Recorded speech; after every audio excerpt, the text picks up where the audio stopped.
communicate with each other telepathically. Okay.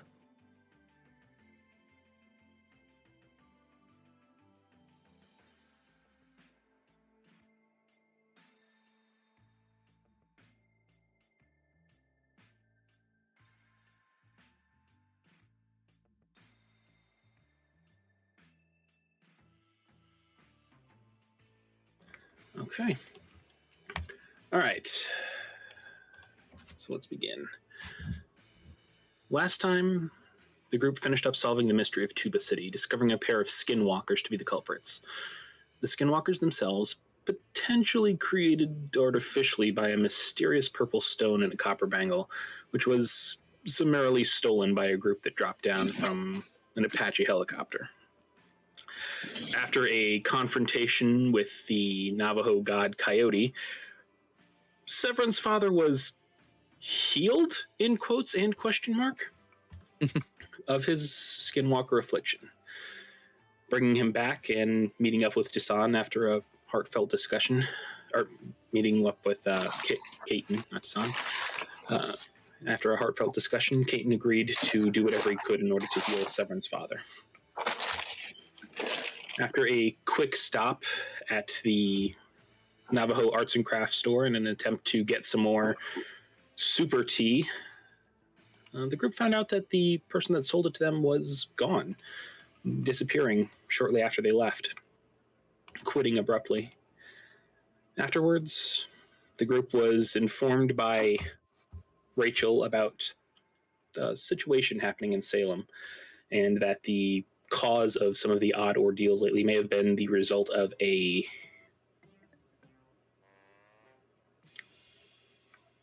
is that waffle, or was that just part of the track? That was part of the track. It wasn't even me. Bullshit. I don't even believe you anymore. Literally was not even me. Roll a deception check with disadvantage. I don't need to. All right. I'll pull up my logs. Where was I? Right. After some odd statements made by Rachel, you all were guided to Salem, Massachusetts. Rachel stating that an undercover, or a what are they called? Subway? What? No, confidential informant. That was it.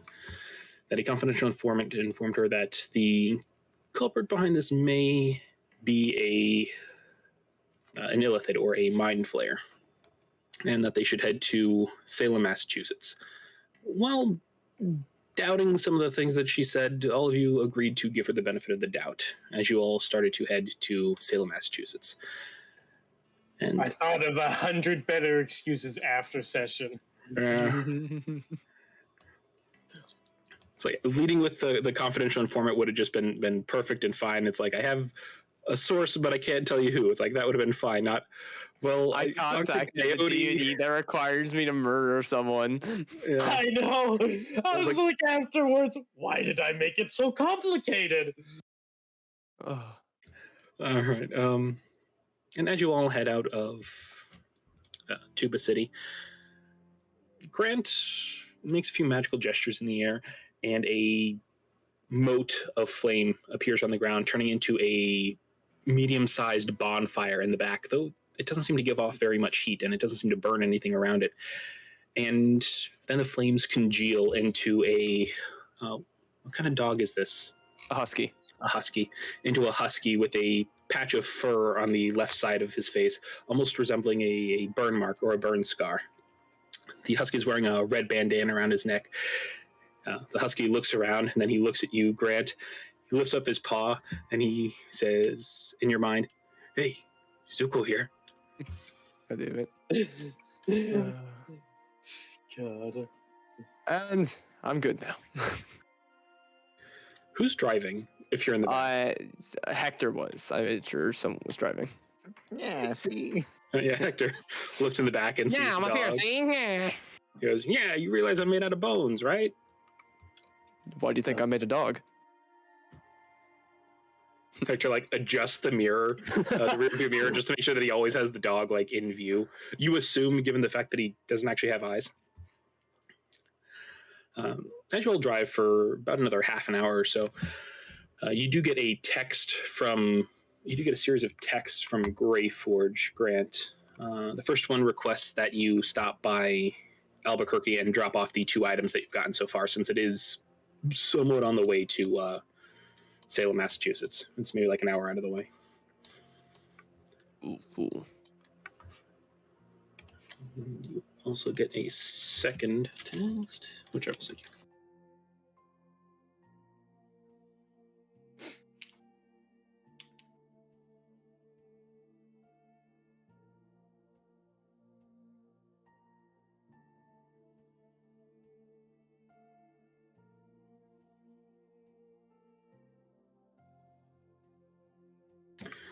All right. Do you let everybody know about it? Going to I get that from Greyforge. Greyforge.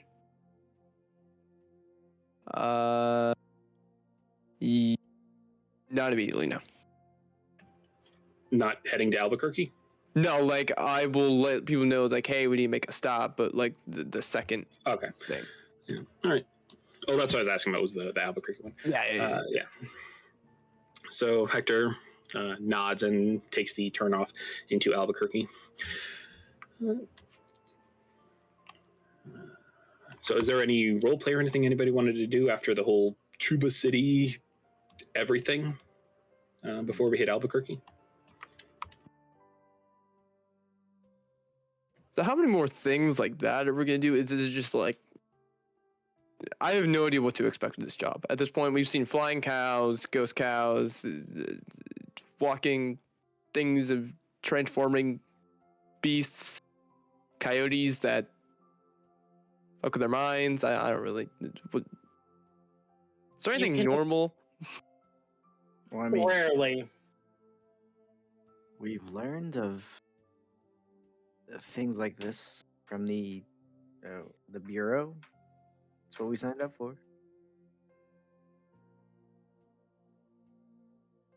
Just see if anyone knows any other weird things we might come across in this area. The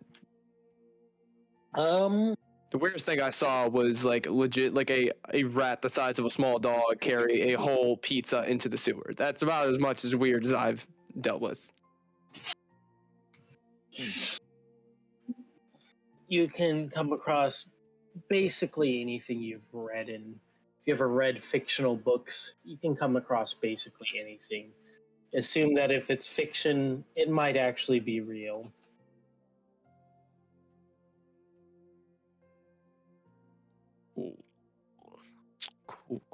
Cool. Like there are vampires out there. Like Twilight? No.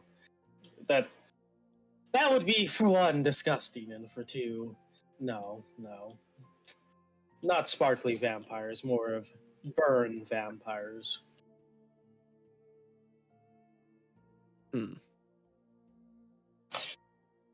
Alright. I will expect everything and nothing. That's it. Yes. Sometimes these cases do just turn out to be some misinformation, some townspeople in costumes pretending to be something. But I haven't experienced a lot of those ones.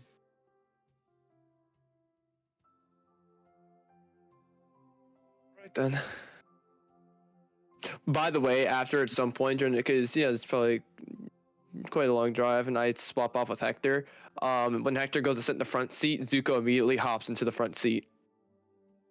I kick Hector in the back. Oh, poor It's like, Hector. yeah, that's not fair. I don't Zuko think you. Oh, Zuko just barks and just like smacks lips. I love Zuko. So, why are we heading to Albuquerque? Because I don't think you actually told us. I think you just said we had to make a stop at Albuquerque. Well, you said he wanted us to drop off some items, right? Yeah, the 2 items that you have right now. Ah, It's probably just the largest city with the closest Branch Yes. Bureau. Makes sense. Makes sense.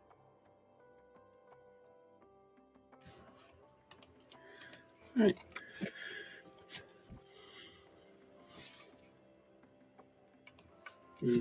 Hang on.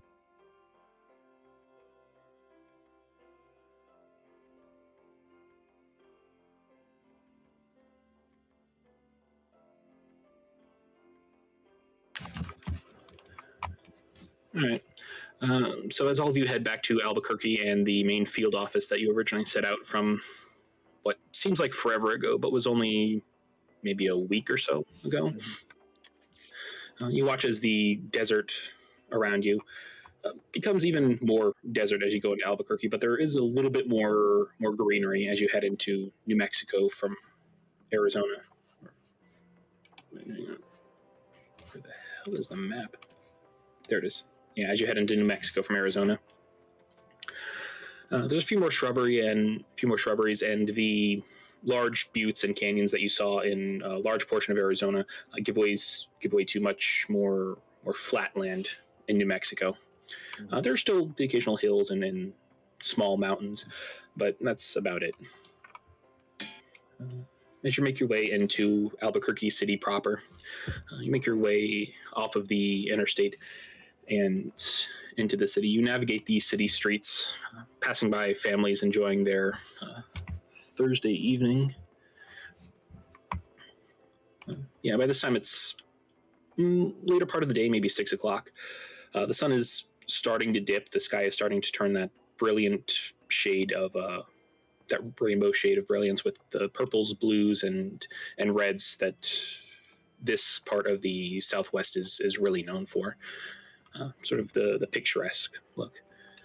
As you all hop out of the van and start heading inside of the bureau building, you enter in, and when you get up to the second floor where Grey Forge's office is, you notice that the entire floor of the office and pretty much the entire building is decked out for Halloween. There are little cutouts of ghosts. There are spider webs with little plastic spiders all over. There are even plastic jack-o'-lanterns on like little cubicles.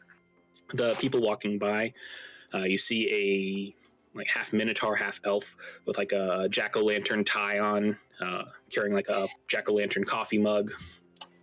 And not only that, but there are actually a few illusions set up in the office where there's like a floating ghostly figure and a floating jack-o'-lantern and a few floating candles that don't actually give off light, just sort of hovering and floating throughout the office.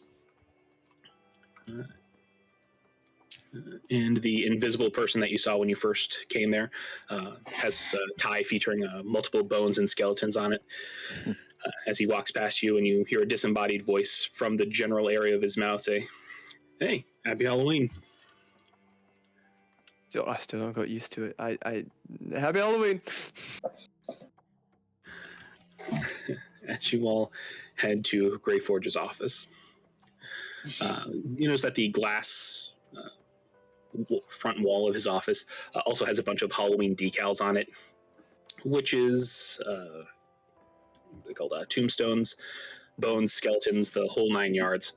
Pretty much everybody in the office is wearing some piece of paraphernalia or has something up in their cubicle for Halloween. You look in, and this time he is shaving in a mirror under the same kind of a small towel that he had before. He looks out and sees all of you, and he kind of gestures you in. As all of you walk in, he says, "Sorry about this. I really should get this thing lasered off, but my dwarven pride won't allow it." As he finishes shaving. "So, I got your reports from the last two, from your last two assignments. Is there anything else you wanted to add, or anything special or odd you wanted to report?"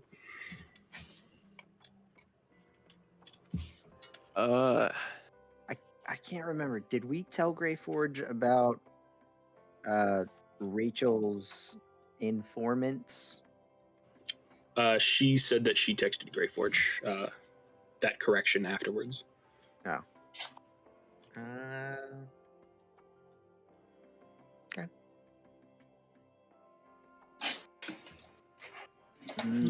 Then no, I think everything has been relayed. All right.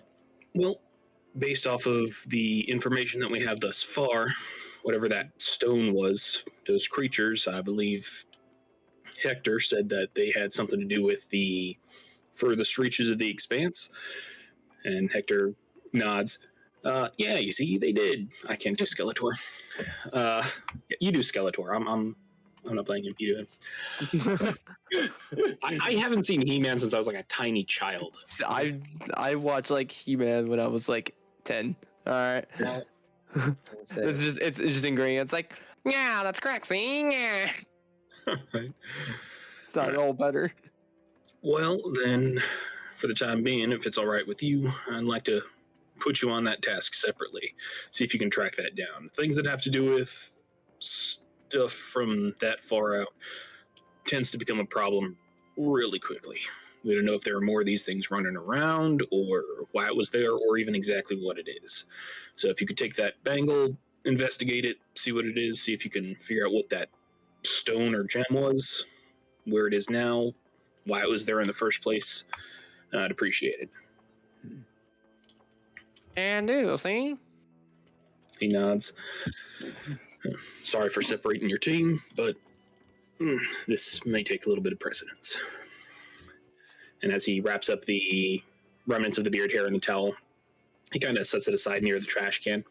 And as he turns around and starts walking towards his desk, Sev, I think this is the first time that you've actually seen him walk. You notice that his right leg is a lot thinner than his left, and you realize from like his pant leg moving slightly that his right leg is actually a prosthetic titanium leg. Oh, okay. As he walks over to his desk and he sits down. Right. Now, as for the whole coyote situation, since you went down there, it wasn't technically a Bureau-approved assignment, but the Bureau takes care of its own, so I filed the proper paperwork, and I got all of you the compensation that you deserve for solving that there. I talked to Caton. He had nothing but good words to say about all of you and your work. So that money should be deposited in your account pretty soon. How much is that? You get like a blip on your phone, like a notification. 450 gold each gets deposited into each of your accounts. He kind of nods and says, "No problem. The Bureau takes care of its own. We understand that sometimes weird stuff happens. A few years ago, people that went missing about 40 years ago all of a sudden reappeared. Apparently they've been in, I don't know, some part of the expanse, and it had only been about an hour or so for them, but 40 years had passed here. They got back pay for the entire 40 years. Wow. Yeah, well, you have to understand, it's not just the missing time. It's also the missing loved ones, the changing world around them. A few of them retired because of it. Some of them are still active, but the point is, weird stuff happens, and we try to be understanding when that does. Sometimes you just get tricked by some Navajo trickster deity thing. Mm-hmm. All right. Next up, he kind of clacks on his computer a few times. Clacks on his computer's keyboard. We got the file back from Barton Industries about the helicopter. Right. Apparently they were filming a modern cowboy movie in the Valley of the Gods, kind of north of where y'all were. It's kind of a classic filming location for a lot of Western and cowboy movies. The helicopter was taken out at the last minute at the request of the leading actress, Glenn Close, as his eyebrows kind of go up. Not bad. They said that she, as he's like kind of scrolling down and reading, they said she wanted an overview of the lands to get into character and that she used her own private pilot. Other than that, according to them, everything seemed on the up and up. Well, I can tell you it was not entirely at a film set. So. Yeah. Well, that's all that we got from questioning people there. It's not a lot, but all we can say is that everything seemed copacetic. As far as yeah. The name of the head actress, does Rachel react to that name being said at all? I mean, Rachel? No. She reacts about as much as anybody else when they hear the name Glenn Close. Okay.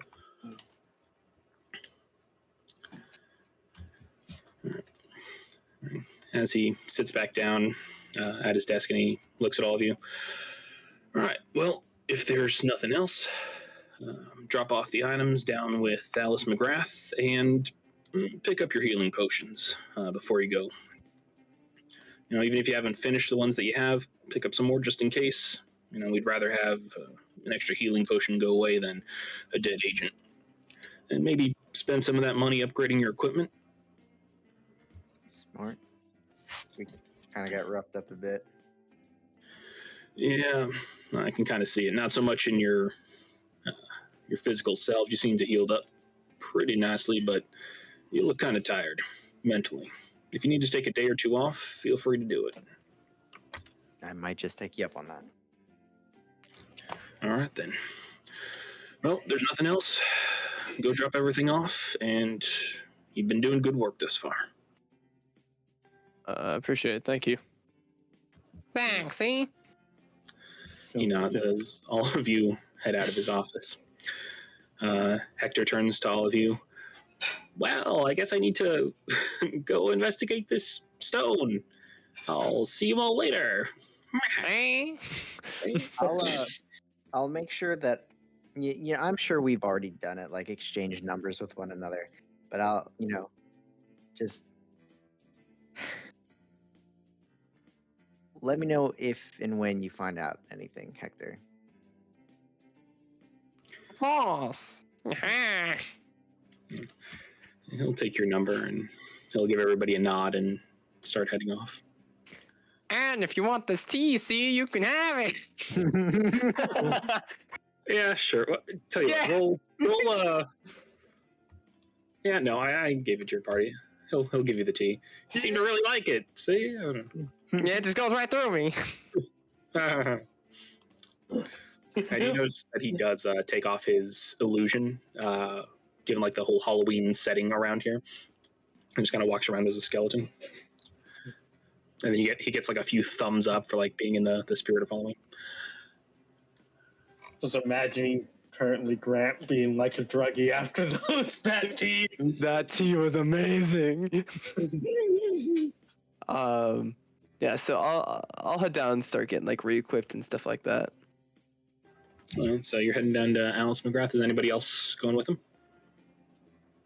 I'll head down as well because I need to get re-equipped as well and check the price of equipment. Aaron's just coming down too.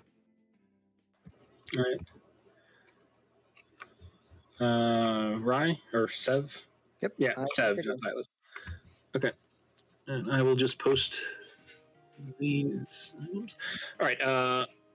All of you head down to the main floor and then down into the basement below. You walk down the now concrete halls to the room that you went to before with the double doors and the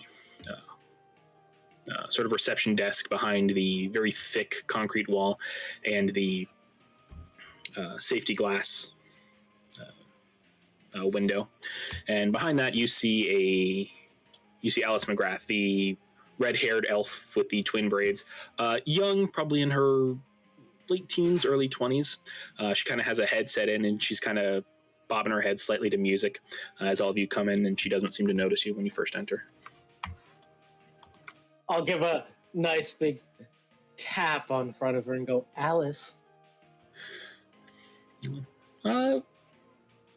Make me like just a D20 just to see if she hears. Well, let me roll her a perception check. Actually, it'll make more sense. See if she hears you.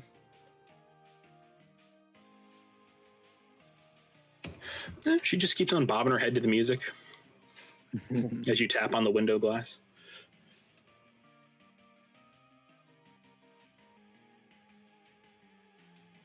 Oh, how mean do I want to be? Zuko will just like bark really loudly. That one I'm pretty sure she'll hear. Yeah. As Zuko barks, she actually like physically jumps up and spins her head so fast that one of her braids actually spins around and slaps her in the mouth. What? I'm gonna As she put looks on out a at- mad face and be tapping on the glass. She looks around kind of like looking for the dog, but like due to the fact that it's just like that waist high or like chest high window, she doesn't see the dog, but she looks up and sees all of you. And then when she sees you, Rachel, like her face just becomes like falls into a look of horror, and like her body, like, loose before from like kind of bobbing her head and kind of dancing, just sort of stiffens up. Oh, hi, all of you, and Rachel, Miss Hyde, Agent Hyde, ma'am, sir, ma'am, as she stiffly walks up to the window. You What? are doing your job, correct? Yes, yes, ma'am. Doing it very, very well. We were just looking to get re-equipped if we could. Oh, yes. Hang on. And she goes over and she takes like a stack of. There's only 4 of you now. 4 tablets, kind of like iPads, but not because Apple sucks. As she Have a banana logo on the back.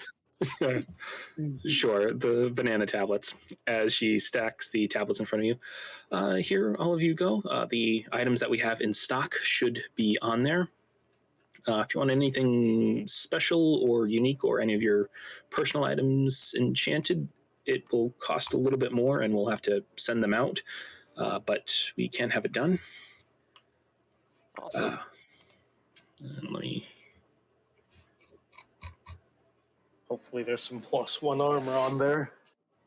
Hang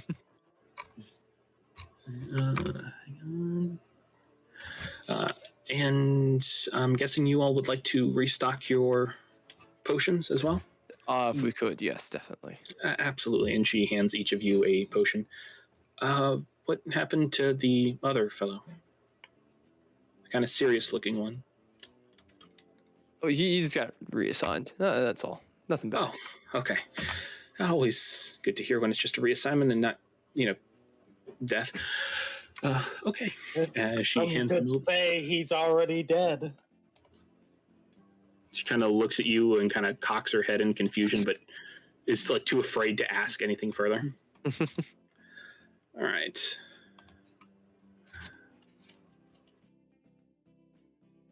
These are not posted very well. This is just a regular. I guess, that's funny. What are these? There's a direct vision. And because you look like an idiot.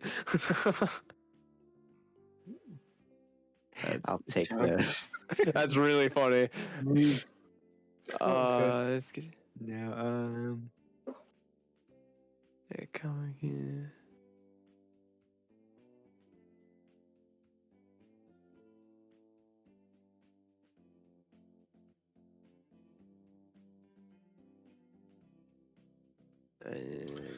But she will say that we also have a basic magical enchantment for clothes and basic weapons that are always available to our agents. It's just a very basic enchantment, basically a +1 to your armor or weapons, but that's about it. Let me add those on. Oh, you're taunting me with those sneakers of Elfenkind. That's Sneakers. Yeah, I love that. Oh my god.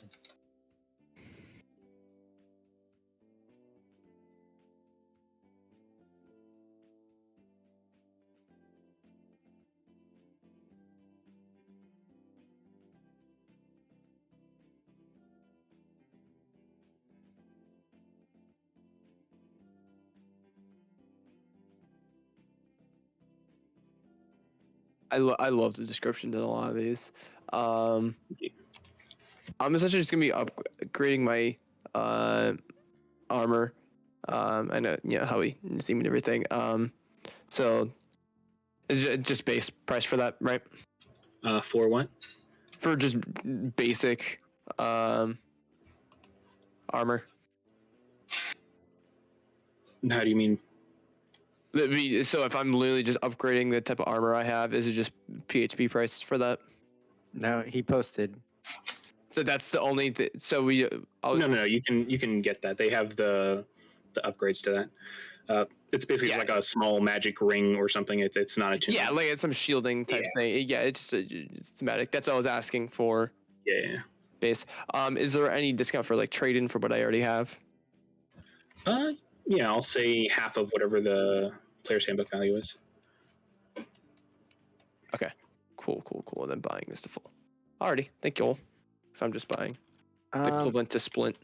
Question, Chris. Yes. So for the Mad Hops, is there a limit on the number of jump casts per rest or day? No, the jump cast is unlimited.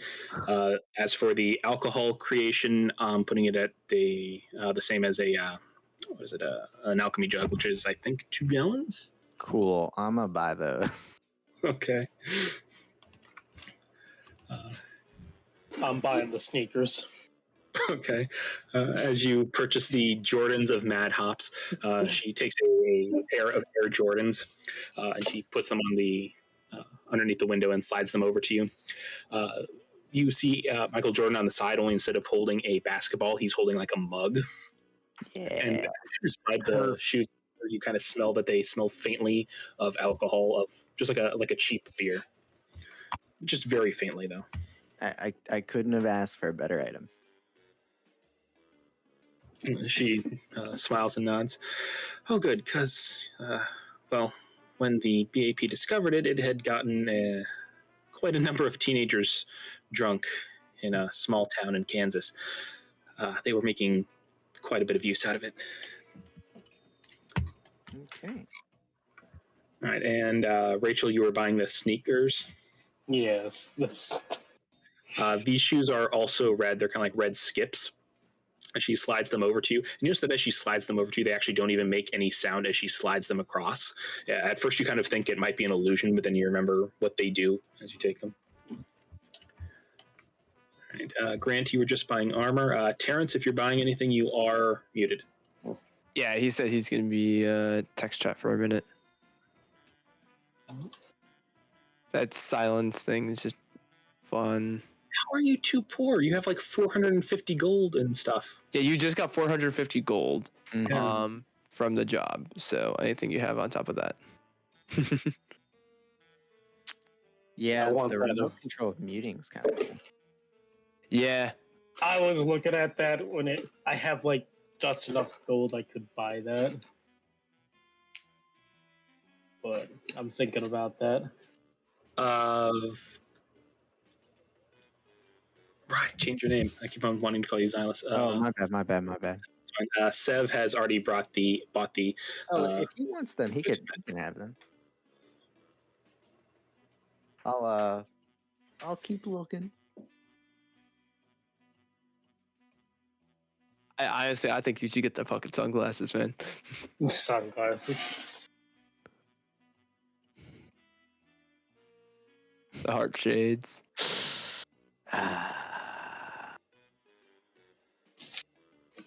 How much money do I have? 6. Yeah.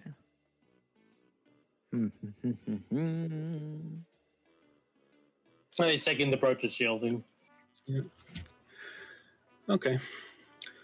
So as she hands you the brooch of shielding, it's not so much a typical brooch of shielding. It is actually it looks like a fake police badge, like from probably some sort of a Halloween costume or like a child's like little handcuff set or something. She hands it over, and it seems to actually just be made out of flimsy plastic, but as you clip it on, you notice that it's actually a bit sturdier, being a magic item now.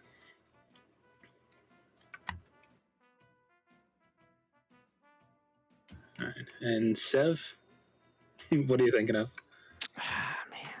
You could go there, the Air Jordan, since he's got the Yeah. If he doesn't want them, I'll definitely take them because I can. Wait, can I use them while wild shapes? Because if Uh, not, Technically, no. That's one of the downsides of wild shape and polymorph. Unless you don't have them on when you shift and then put them on afterwards, which they're magic items, so they should be able to. well, wild shaping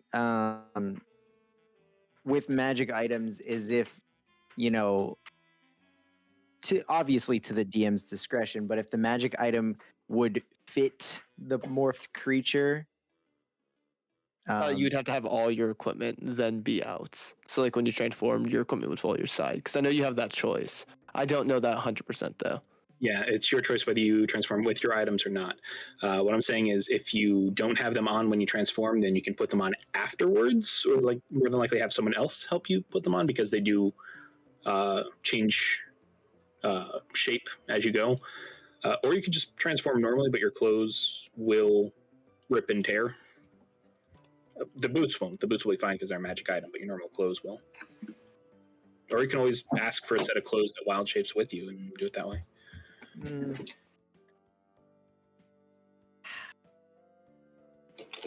Yeah, see, I was gonna buy them because it would make jumping with the wild shape. But no. Since I'll forego getting those, and I'll get both the remote control of muting and the heart shades. Okay. Is there a limit to the silence? Oh, once per day. Gotcha. Yeah, silence is once per day. That's why it's not attunement. She slides what appears to just be a regular universal remote, actually kind of small for its size. The mute button itself seems to glow from the backlight, even though the rest of the remote doesn't. And the heart shades are very much just plastic shades that she hands over. And she kind of gives you an odd look as you take them. They give you dark vision, but they don't actually. I mean, you have to wear them at night, but they're sunglasses. It's very strange, and I don't really understand it. But we don't always get to choose when a magic item jumps onto something more mundane. I'm gonna put those away and only wear them when I need them because they look like. You're a dweeb. Yep. What? You don't have 18 charisma to make them work? Dude, I don't even have 18 charisma, These man. are for when I need them things. Yeah, I don't even have 18 charisma. So that's what 475. Okay. And that's it for me. All right. And Terrence over there, I have 8. I look extra dumb. Yeah, mine's 12. All right. Hey, the 12 crew. So now that you're all back in your home city, you've geared up on magic items. Grant, you don't want anything else? No, that's good. Honestly, the increased artwork is that puts me at like just under what I need for a lot of things. Like the Jordans and Matt Hops could be really fun. Hey man, you might need to reach something you couldn't reach without them. Well, I do now have a axe that comes back to me, so that does help with it. Yeah. But I think though, fuck it, I'll get the Jordans and Mad Hops. Why not? All right. She slides the Jordans across to you. And again, Michael Jordan has a beer mug, and they smell faintly of kind of cheap beer, just a very, very faintly, instead of like that sneaker smell or like a foot smell. That's like the only thing left I can They just afford. give him, like a very very small thumbs up. Oh, God. Uh, Yeah, if you hadn't tossed the Boots of Elvenkind there, Chris, I would have been getting +1 armor. But Boots of Elvenkind on a rogue is like, Yeah, especially one that can turn invisible. yeah. All right. So she looks at all of you. All right, you have your potions. If you ever need anything else, feel free to stop by. Our stock is always changing. So if you ever see something you like, be sure to get it now because it may not be the next time. On the subject of potions, do you have any more healing potions? She kind of stiffens up when you talk. We have common healing potions, and we also have a few greater ones for, but you have to purchase them. Yes, I would like to buy 2 common healing potions. She kind of shrinks back. Okay. Uh, they're 50 gold each. Lovely, lovely. Okay. And she slides over the small rounded sports bottles to you. How many are you buying? Just 2. Okay. That way I have 3 instead of just 1, because I need healing constantly.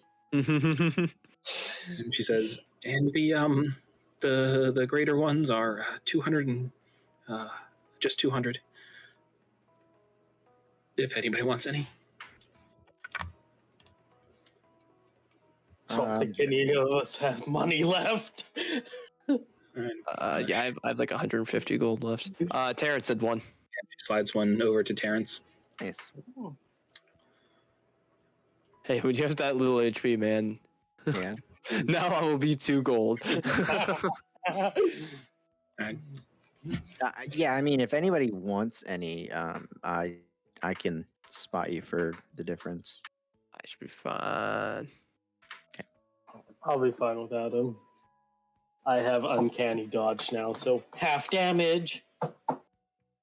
It just never have a reaction. Yeah. And she takes the tablets back and wishes you a good day. And so, as all of Thank you very much. You're welcome. And she's still like watching Rachel even as she leaves, kind of very stiffly.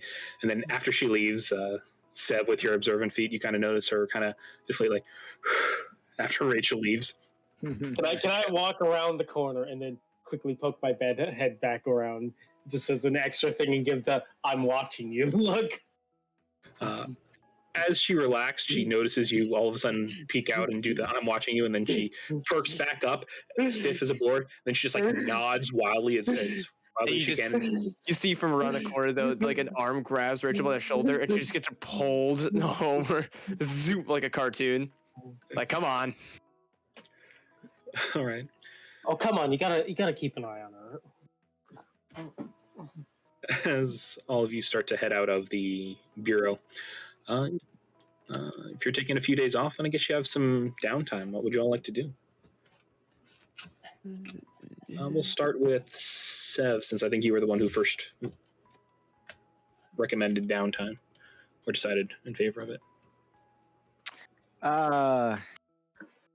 I mean, we're back at home. I'll probably just head back to my bar. All right. Spend some time, cleaning up. I'm sure it's kind of dusty, cobwebby. Just going through like a monotonous routine, trying to keep my mind off of some things and just relaxing for the couple of days that we don't have to do anything. Nothing crazy. I'll tell everybody that isn't Grant, because Grant knows where the bar is, and they're welcome to come down for some free drinks and some not quiet, but like a relaxing atmosphere. And I assume that you left like someone in charge while you were gone. Wait, I'm in charge? You bought the bar, didn't you? Oh. No. I thought you meant of the group. I was like, I'm not in charge of the group. Oh no, in charge of the bar. No. I think when we were talking about it, I said I just closed it down for the time we were out. Okay. Because with wages from what we were doing, I could pay rent, no problem, or mortgage for the building. I don't know. I was gonna say, if you wanted to leave someone in charge to kind of keep it running while you were gone, that's fine. Nah, it's usually it's very small. It's usually just me working the bar. Okay. As you head back to the closed down bar called Where the Wild Things Bar. Oh my god! Hey, I asked you for a name. You don't give me a name, I get to choose. I honestly forgot to tell you. But yeah, that's fine. That Well, works. if you have a name, I can use it. No, that works. All right. So where the wild things are is great. No, Where the Wild Things Bar. Oh, where the wild things bar. Yeah, that's great. Love it. Yes, warning everybody, my names are very punny. So I love it. all right. As you unlock the door and head in, the dark oak exterior, or the dark oak interior. Old, kind of dingy. The windows are darkened more due to age and warping of the glass than an actual lack of sunlight, especially here in New Mexico. Mm-hmm. You get to work. You take the chairs down, get rid of some of the cobwebs, get all the equipment up and running again as you open for business for a few days. All right, Grant, what are you doing? You can be first. I guess I'm just gonna relax for a little bit. Not really too much going on. So I'll probably go to the bar at some point. But for right this sec, not much. And I will let you know if that changes as I'm looking something up real quick. Okay. As you walk around town, kind of get relaxed, getting back in your apartment, getting back home. You do get a text from your big sister, Mackenzie or Mac, inviting you to Thanksgiving dinner. Just making sure that you're going to show up there when the time comes. Making sure that she gets a head count beforehand back in New York City.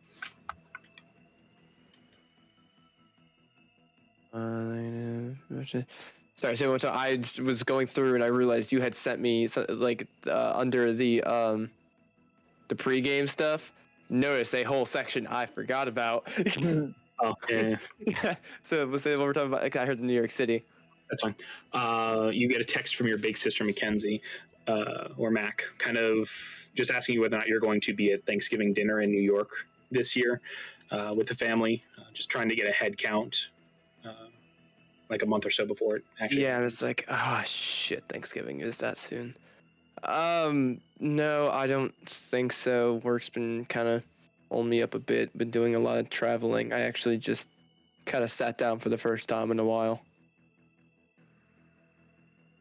It takes a few minutes as you notice her typing for maybe 5 or 10 minutes, probably typing and then deleting and then retyping various iterations of the message. And it eventually just comes across with, you're going to be the one who has to tell mom and dad. Chris, you have an iPhone, don't you? Huh? You have an iPhone, don't you? No? Why? No. Android does it too. They both have Androids. Mine doesn't. It does for me. Yeah, so does mine. Interesting. I mean, the most recent one that I had, the last one that I had didn't, so it might just be a... Yeah, mine does. Whenever someone has an Android, it shows the typing. Yep. Yeah, but again, it's only my most Maybe it has to be like phone. the same type of phone or something. But yeah, like because like with my parents, like I'm not even like on the line with them. Like it might be like the same messaging app, but that besides the point. Yeah. So you get the text that says you're gonna have to be the one to tell mom and dad that you aren't coming. Yeah, I'll have to break the news soon. All right, will do. Poor Grant. Right. As you hear in your head,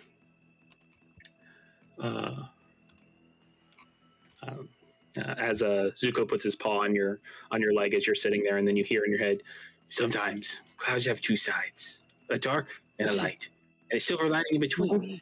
It's like a silver sandwich. So life seems hard. Just take a bite out of the silver sandwich. And he kind of cocks his head like he's saying, okay. It's Mom. I'm just like, do you even know what you just said? I love this dog. I'm just like, do you even know what you just said, or are you just saying things at this point?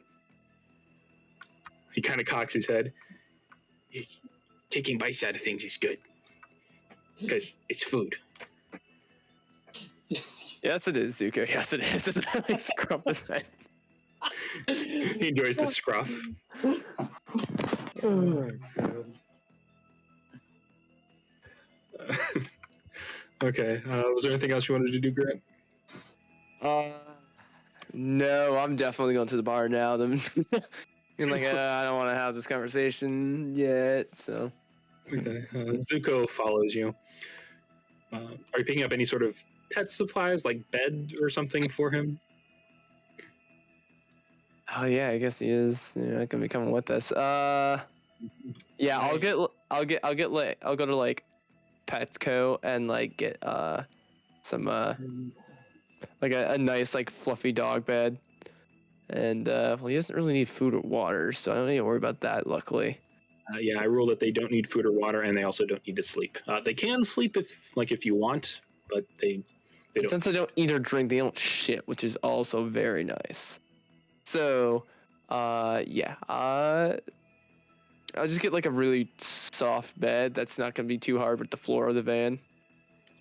As you start picking out a dog bed, he's like, "Oh, pull that one out. Let me try that one." I'll let him try out and pick out which one he wants. You pull them out, and he lays down, and then he kind of circles around a few times and lays down, gets up, circles around, then tries like 3 or 4 dog beds in this way. As like one of the people with their dogs there kind of looks at you and kind of cocks their head. It's like, but they're also a pet owner, so they kind of have that understanding look. But it's like the He's very silent, picky. but it's like the silent eye contact between the two of you, almost like you're having a silent conversation for like a few moments that kind of throws them off. But they kind of nod at the understanding that he's picky. A woman kind of holds up her schnauzer. Oh yes, Sweetums is just the same way. But he picks a pretty fluffy bed, mid to high tier in cost, but very, very nice. Yeah, that's fine. That's fine. I'll say it's like 3 silver tops. Everyone said like 3 gold. I was like, oh my god. No. Dog beds Like, are surprisingly expensive, man. I know, man. That's fucking crazy. I was gonna get my cat a bed, and I was like, "Fuck you! You can lay wherever the fuck you want." Exactly. It's like we have perfectly good carpets. I see. I let my cat in my bed and shit. So like, there's comfy enough spots there. Yeah. You have a couch, and you can go fuck yourself, cat. And even the animal beds, they just like never use them. But yeah, they're like $75 for like a half. You get a decent really bed. nice one that's sturdy and isn't gonna like deteriorate. Yeah. Yeah, over like $100 at that point. All right. Anyway, Terrence, if you're still going to be off voice, then if you want, you can start typing yours while I do Rachel's. So you pick up the dog bed and you start heading to the bar, where the Wild Things bar. Zuko in tow, wagging his tail because of his new comfy dog bed. All right, Rachel. While everybody else scatters, what are you doing for the couple of days? Well, for the first day, I'm going to spend the first part of it at the library reading on Salem. And then after I get done with the library, I'll head down to the bar of where the wild, bar is. All right, make me an investigation check for the just research at the library. All right. Come on, don't fail me now.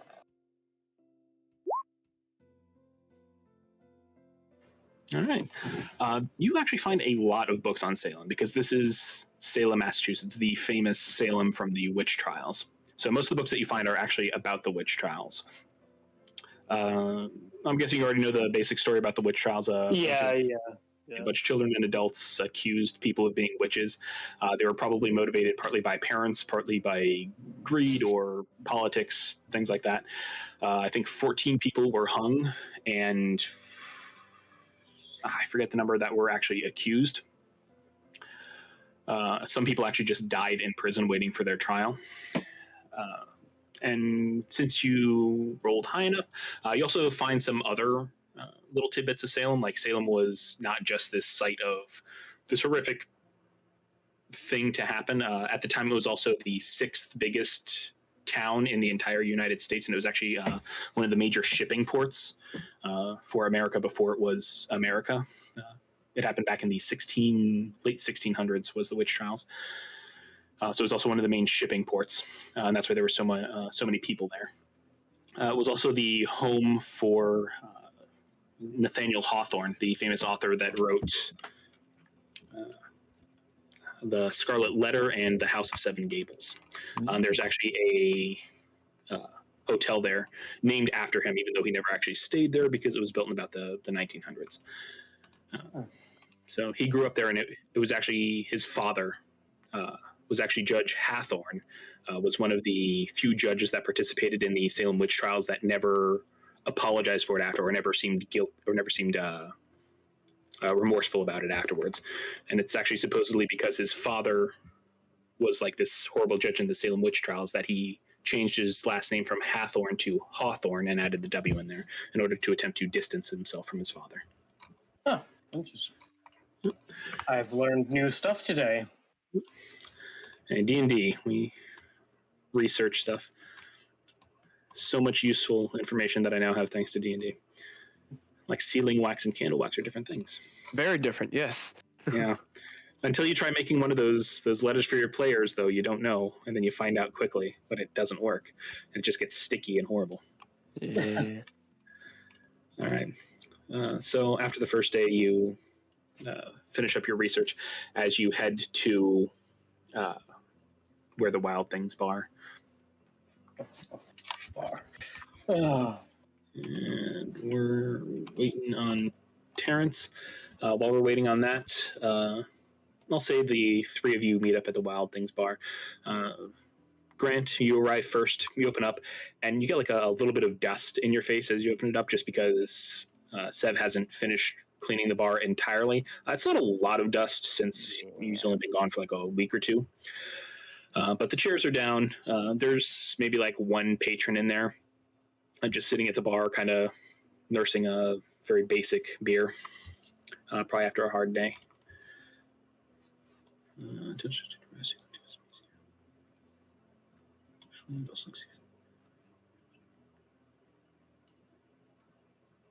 All right. Terrence, you head towards the Albuquerque Museum of Natural History. They have a special magic section. In order to bring in patrons and new people, a lot of the magical history section is based off of modern magic people, specifically Olympians. They have like a small little displays for each one and like where they learn magic and things like that. But the actual magical artifacts section is in the back. There is a large sword that was originally used to slay Lamont, one of the times to slay Lamont, one of the most powerful necromancers in history. Lamont is sort of like Lamont is to necromancers what Jack the Ripper is to serial killers. A prolific figure in a lot of works of fiction.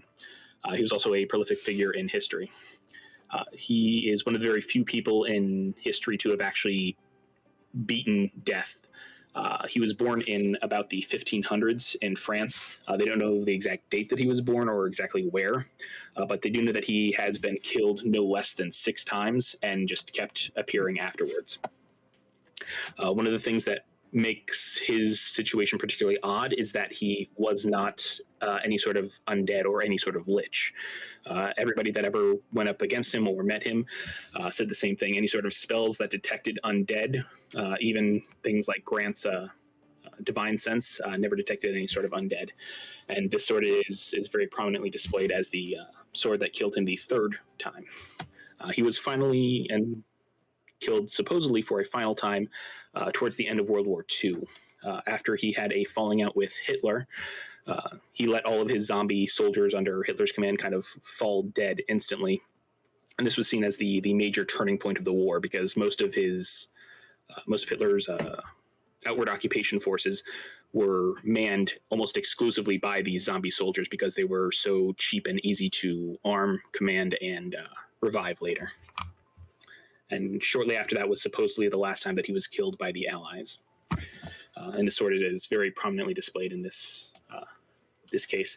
I would say that you would recognize it as a Holy Avenger broadsword. Afterwards, you make your way to a very nice wine store, and you select a bottle.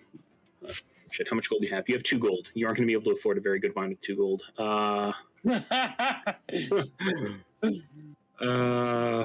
much would you like to spend? All right. Will bar. I'll say, since you live here and you probably frequent the wine store, make me a persuasion check. Most wine stores don't haggle or bargain, but you're a familiar, so.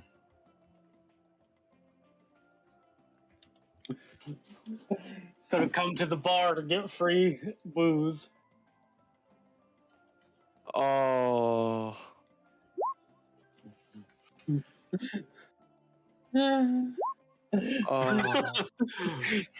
Oh. You attempt to bargain for a particularly mid-line type of alcohol, and the store owner just kind of shakes his head. Sorry, we've been kind of short on business this month. Maybe next time.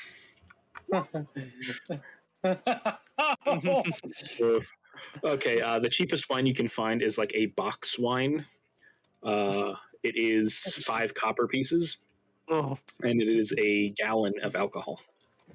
Wine. That's just vinegar. That's all it is. It has one of those like little spouts or spigots on it, kind of like from a tea dispenser, like an iced tea dispenser, like already built into the cardboard. Hey, some of container. those wines actually can be pretty good. Let me roll. Let's see how this wine is. So, like, sometimes they can actually be decent. We actually Four. use those a lot for cooking. It's a 4. This one's not. You take it back home. You paid, what I say, 5 copper. Yeah. It tastes like it should have been like 2. It's worth 2 copper.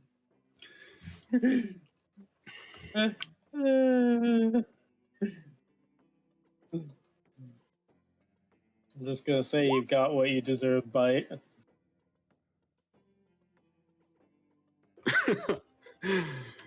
All right. So are you heading to the Wild Things bar with the rest of them or no? That first night? All right. After you taste the abysmal wine, you decide to head to Severin's place and see if maybe this bar has something better that you can afford or is hopefully free because of your friend. As you each enter the bar one at a time, there are more patrons there as each person arrives, maxing out at maybe 4 patrons other than yourselves, just sort of scattered around. Busy night. Only Yeah, 2 right. people are actually there together. Usually it's just like Grant and 2 other people. Yeah. Yeah. Busy night, man. This is crowd starting today. Hey, you open up for the first time in weeks. Yeah. So They're like, oh my god, are the lights on? Oh, jeez. I can't tell. Puts face up to window. Hey, they are. As you all head up to the bar and sit down with Severin behind the bar, mixing up alcohol. Maybe using his new boots or Jordans of Mad Hops. I don't have this. No, those Who are has me. this? Oh, yeah. All right. So what would you all like to do? As you all conglomerate in the bar. Rename my boots to Jordan's Mad Hops. There we go. Yeah, I'm gonna get a bit tipsy. Cause I don't want to make a phone call.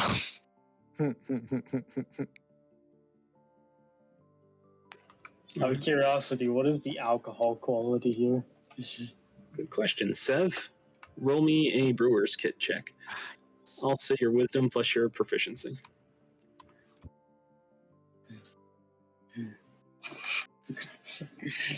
We'll make that. Ah, shit. Hector's not here anymore. You guys aren't getting like guidance and stuff anymore. Yeah. I've noticed a problem, by the way, Chris. I can see Grant's health, actually. That's why I put it up that way people can see. 20. Oh, okay. I don't mind if people see my health. Oh wait, no, that's I do need to get rid of the temp 26. HP though, because that won't be a thing. Yeah, and I'm fine if people see each other's hit points. I mean, as long as you see like the bar, it's fine. If you see like the actual numbers, then it's like half and half on that one. yeah. That's I fine. can I see- like having the bar up. Yeah, I can see the actual numbers. Okay. I So- will have to figure out how to stop that because I don't know how. I do not. Maybe he has permissions for his sheet. Yeah. I think it might be when Oh, you gave me the yeah. token. Yeah, Oh, that probably is because he Yeah, has that's access it. to my token. there we go. Let me refresh then. And save changes. Yeah, refresh and try it now. Yeah, now I don't. Do you see the bar though? I do not see the bar. I do not. So in the Chris, in the thing where you can see the bar values, should be like 3 dots, and you can change the settings right there. So in the token settings, so like click on the token, hit the settings wheel. All right, everybody refresh. Let's see if you can see Grant's bar. Hector dies. Bye, Hector. Not even the bar? Nope. All right, well, we'll figure it out after. Figure it out later. I'll hop into another thing. I'll mess with it. Okay. As you start drinking, Zuko hops up and kind of taps his paw on the bar in an attempt to also get a beer. Yeah, you got to realize you still look like a dog. I can't just do that. Hey, you're gonna fail a lot before things work out. As he taps his paw again. Yeah, it's not. I'm not failing here. It's not happening, bud. Okay, you can't quit because you're afraid you might fail. This isn't a might. There are literal other people here. I'm not giving you alcohol in a public space. He looks at you and then he kind of When you rearrange- reply to it, is it mentally? Or are you saying this? So he says everything mentally. Grant says everything out loud. Like, he just looks like a fucking nutcase. No, you look like a perfectly normal person who's talking to their dog. Yeah, true. People do this all the time. I understand, but yeah, true. So It's you like, don't really no. get. Then he kind of puts one of his ears down and like cocks his head and does his best attempt at like the adorable puppy look. It's not working. Literally, I could get him in trouble at some point in the Sev. He's serving alcohol to a dog? Yeah, that probably can't be good. He flips his ear back up and he kind of fine as he rests his chin down on the bar, and then he kind of looks up at you, Sev, again trying the like cute puppy look. I'll look at Grant's puppy and be like, "Ah, he wants some water. Sev, give him some water." I mean, sure. I'll go get. I mean, a bowl and spill it at the sink. There you go. Pat it on the head a few times. He looks at you sadly, and, like looks at the water. Then he kind of looks at the beer and looks at you, and then he just starts sadly lapping the water. Oh, by the way, Sev, if you're going to go away for a while Mm-hmm. and you reopen, you might want to get a new CO2 tank. I didn't want to say anything. We're already halfway through my drink, but the Coke in my rum is completely flat. Right. I've never left. I didn't even think of that. Yeah, Good call. yeah. I'll swap it out next time. Next time you're open. Yeah. So think about getting like a smaller one if you're gonna be leaving so often, like just enough for like a few nights. It's true. Yeah. Probably just disconnect everything the next time. Yeah. Stuff for a later date. I probably had like some of my odd concoctions, shit I was working on and whatnot, kind of like sitting in the back. And it does genuinely take a long time for like beer to brew and stuff, but I haven't checked on anything in a few weeks. So I'm like, is this gonna be good? You did also run this through for a little bit. You didn't just give me the stuff that's been sitting in the line, right? Oh yeah. Insight. That's All right, insight and Sev, roll me either persuasion or deception. you run the line when you open, regardless of if it's been a week or not. I do gotta ask this. A lot of people don't. I mean, I used to. A lot of people don't. Oh, so Sev, you've actually made run a bar before? Yeah, I used to be a bartender. You should know. A lot of people don't. All right, 8 for insight. Sev, I'm guessing you're telling the truth. Yeah. Roll me a persuasion check just for the heck of it. Sure.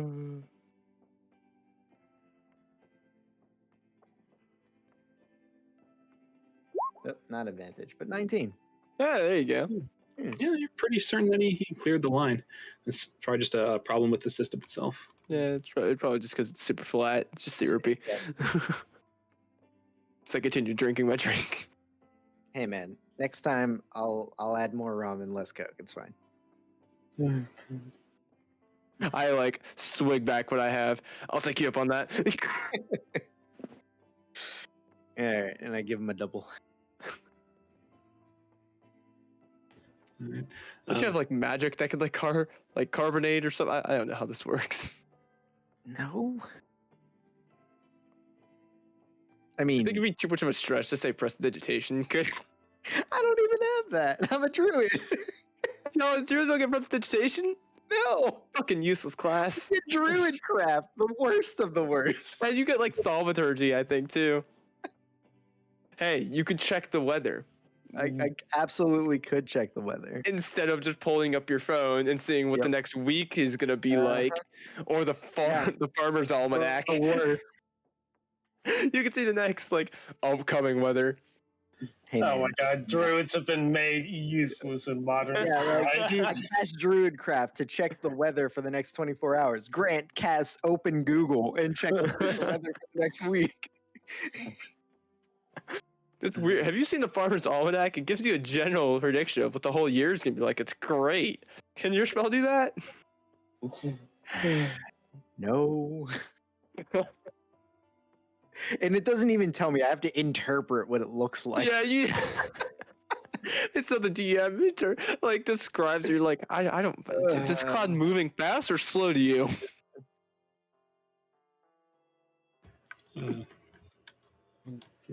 But as you are sitting there drinking, you do start to hear a rumbling of thunder outside, and just a slight drizzle begin as the day turns into night.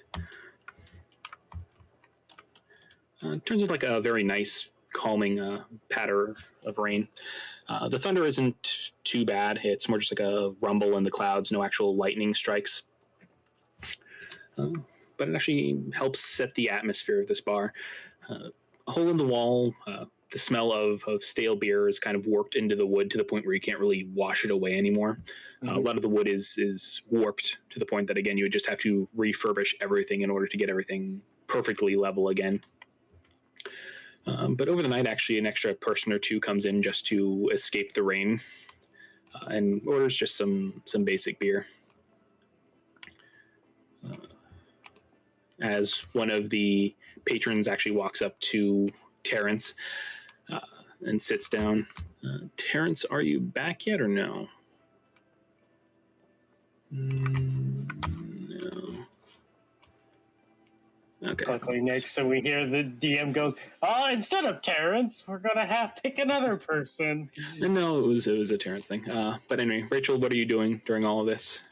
The dog is lapping sadly at some water next to you as Sev and Grant are chatting about some sort of carbonation issue in bars. The weather.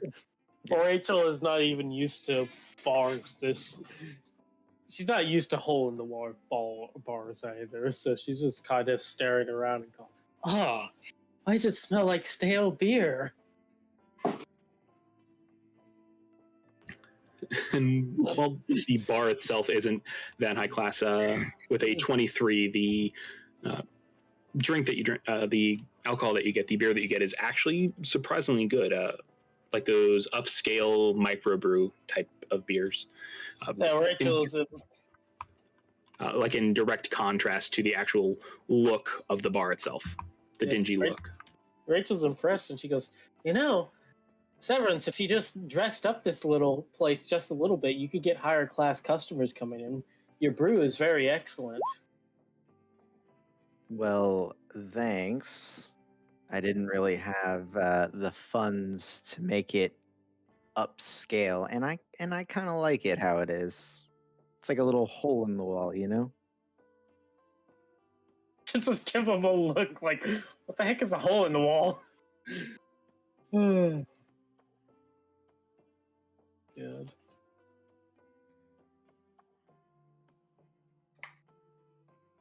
And it works. It works. I enjoy it at least. Besides, if I'm going to be going out and about all over the country, I don't want this place to get, too much business, because then people are going to be like, "What the fuck? Where'd you go?" You know? I mean, have you thought about just hiring someone to kind of stay here and while you're not here? No. All right. Again, I didn't have money to do these things before we joined the bureau. No, you do. Just hold some like interviews or something, you know? I mean, maybe I'll think about it. I'll think about it.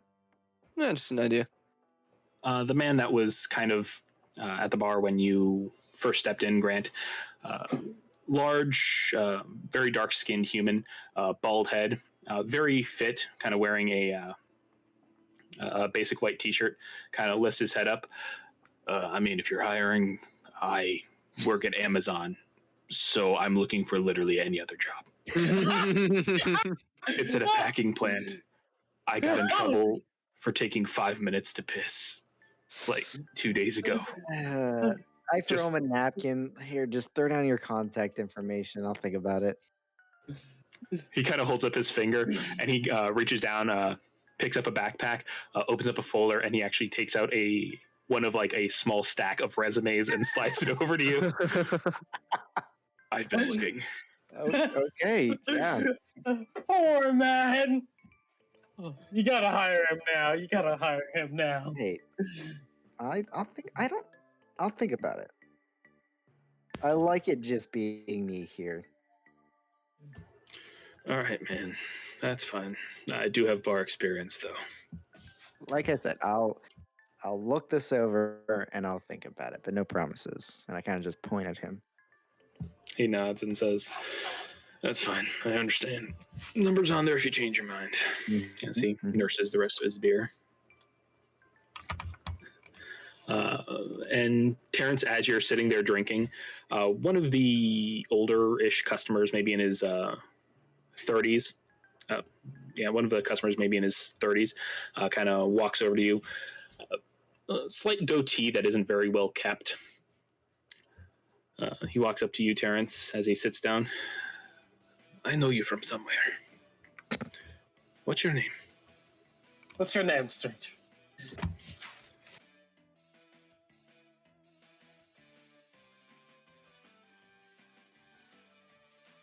Yeah, typing. This is just like perfect bar music. I'm so glad that I chose it. My name is Raul Mackenzie. And he seems to be a half elf, mostly human, but with just like the slightest point to his ears and the cheekbones and then slender face of an elf. Again, mostly human in appearance, just those cheekbones and ears. Kind of brown skinned, lightly curly hair.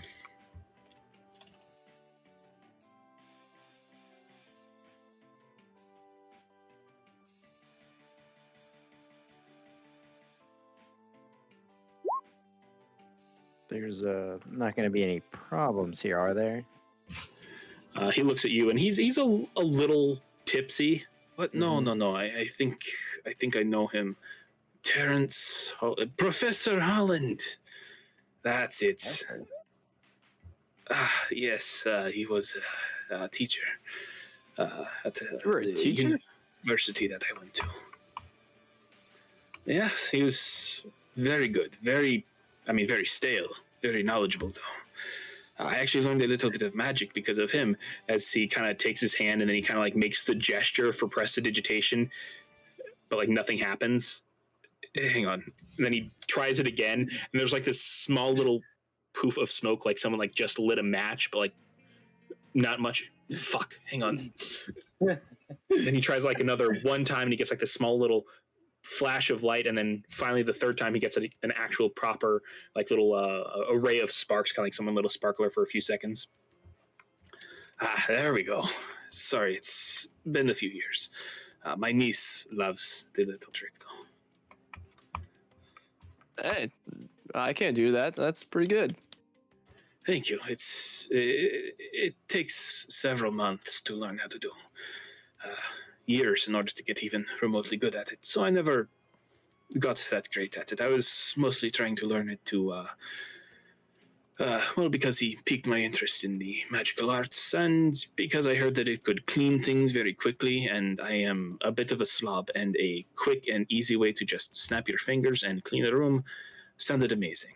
Turns out it doesn't work like on that scale, but I never quite got that good at it.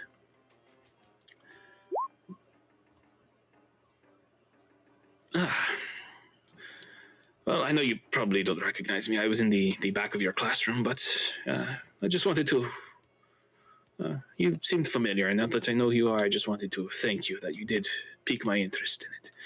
It may not have been something that I chose as a profession or even as a hobby. I never quite had the knack for it. It's too much studying for not enough of an income result. But I just wanted to say thank you for teaching me and piquing that interest. Let me at least buy you a beer. Or wine. You always talked about that in class. If they have that here, as he kind of looks at Severin. There's not much in the way of wine, but I'm sure I have something. Port. Do you have port? He looks at Severin and asks. Yeah, I'm gonna be honest. This is more of a beer place, and I just pull out one red and one white. Take your pick. Hang on. There's a wine shop a few doors down. That's incredibly rude. I'm just realizing. Would that be all right? Or if I buy one of those, could I bring one of those in? It's fine. Go do what you want. Thank you. As he kind of gets up and he kind of trips slightly just from the alcohol, and then he stands up properly. I got it. Mm-hmm. He heads out and he comes back a few minutes later with a port. It's not great. It's maybe like 3 or 4 gold worth of a port. Which is the modern day equivalent of maybe like $70 or $80. So it's decent. Yeah. And based on his clothes, you realize that it's probably better alcohol than he usually drinks, because he does come to Sev's bar. So he opens the bottle and he slides it over to Sev, and he also purchases one of the red wines that you have, just as a like a courtesy thing.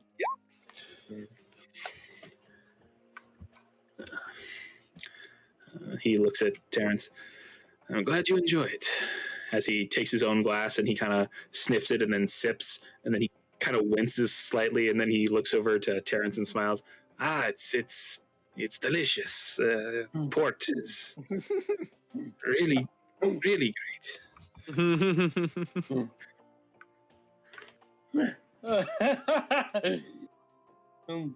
Oh.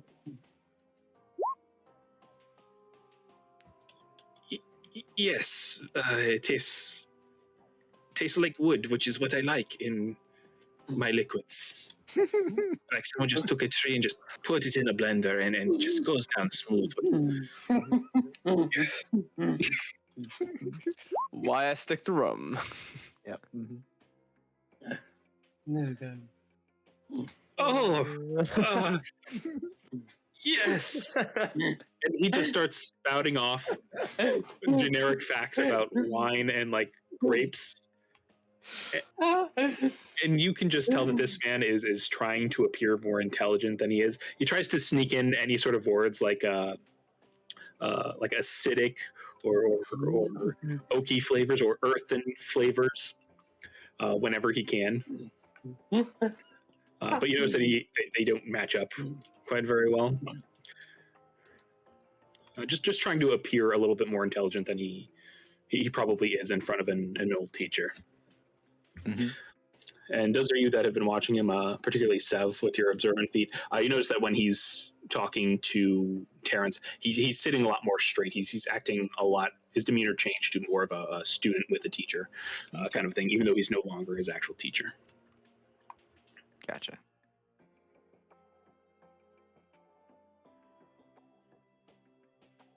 All right. Okay. As the two of you talk wines, most of the wine talk comes from you. Rachel, you finish up your beer. The poor Zuko husky finishes up his water, looking sour about the whole thing. But you all have a decent time as you spend a few hours there, and the rain finally lightens up to the point where it's easy to leave without the risk of getting wet on your way home. I have a question, an interesting question, because this is not for now, but this is for potentially in the future. If I connected to Zuko with psionic or with my telepathy, does that mean I could connect people up and they could hear Zuko speak? I think so. Does your psionic telepathy say a creature? Let me check a look at that. And it just says others.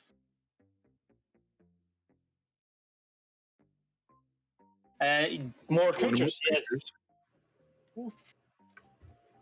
Receive a message. Then 1 mile. Creature can't use this telepathy if it can't speak any languages, and a creature can. That's the iffy one because it can understand, but it can't speak. So, but I would say, yeah, I think that's more of like an odd wording in the spell rather than a trying to prevent creatures that can't speak. I'll say that it's anything that can understand a language. All right. So if Grant ever tells us that this dog can actually speak, I can connect it up. I mean, I've just been talking to this fucking dog like it's like straight up a normal person. Yep. And he's just like arguing back. It's like, but I'm in dog years. I'm like at least 21 hours old. That's not how any of this works. But you said that you can't do it here. Can you bring me one back home? Where are we even staying? Do we stay at the bureau? Do we get a hotel? I don't know where we're staying. We can just go back to the house. Now, all of you have residences here. Yeah. Apartment, house, whatever it is. I forgot about that. Yeah. Yeah, just bring it back there. It's fine. Maybe. Okay, I'll be a good dog. And he like sits up straight, almost like a statue, like eerily still to the point that it's unnatural. What did I do to myself? Can Rachel hear this? Is Grant? Are you being sneaky at all, or are you just talking out loud? I'm just talking out loud, man. You know, I've heard of dog owners talking to their dogs, but you talk to your dog a lot, and you're talking about giving it something. He. Are you okay in the head? Did the last mission fry your brain? You realize I summoned him. You don't think that there's something else there? Oh, is there? I don't know. He can speak telepathically to me, yes. Oh. Neat. I wonder if I could... And now I'll do this thing since I've been told that he speaks telepathically. I'll connect him up to myself and then to Sev, so Sev can hear him as well. Oh no. As you connect him up, you and Sev both just hear a constant repeating, Zuko is a good dog. Zuko is a good dog. Zuko is a good dog. As he stays there motionless. Rachel's gonna start laughing and goes, oh my god, yes, you are a good dog. And then he breaks and he looks at you and he wags his head. I am a good dog, aren't I? Yes, you are. And she's gonna start petting him. You're a good boy. Oh, thank you. Yes, yeah. Oh, behind the ear. That's the spot. As his leg kind of goes slightly. And yeah, as he turns to Rachel and his tail starts to wag, he actually hits you, Grant, a few times with his tail. Just staring straight ahead. Just, I'm going to look up at Grant and go, "This is amazing. This must be awesome." yeah, he hasn't asked you for anything yet. Wait for that. Oh, does the good boy want something? Yes, I want beer. Grant I likes like- it. I immediately give Zuko a look like, don't you dare. I mean, it's not a real dog, right? He can probably. Yes, but he looks like one. That is the biggest issue. We are in a public space. My see- public space. You see Zuko's jaw drop slightly when you say he's not a real dog. I'm not. Oh, Rachel's going to quickly reassure him, No, hon, you are definitely a real dog. And a good dog? Yes, and a good dog. Oh, good. I was so scared there for a second. As his tail continues wagging. Once you say that. I'm going to Rachel will look up and give Grant a look like, don't say that he's not a real dog. I mean, technically he's a celestial, but that's whatever. It's fine. See, he's a celestial pupper. All right. Mean. What do you mean? What does it mean? He is. Sweet. Never mind.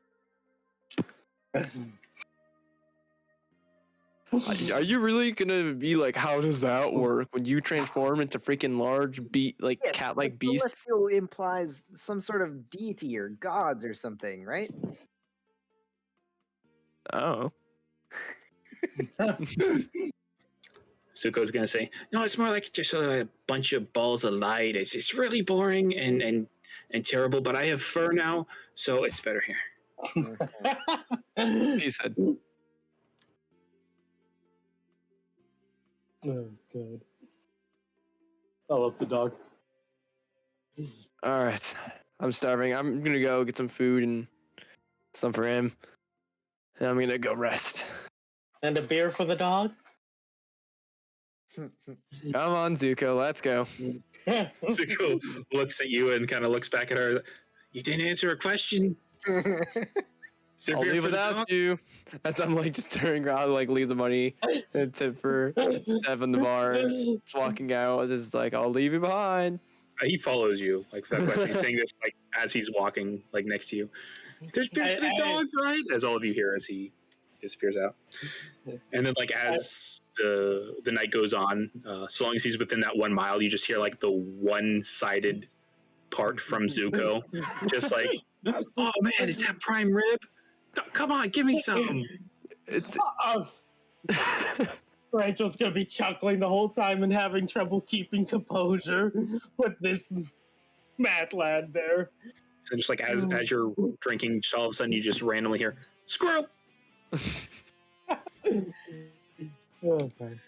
All right, you're able to go out, grab some food for yourself and Zuko, and head back home. yeah. And then find my own home. How late is it?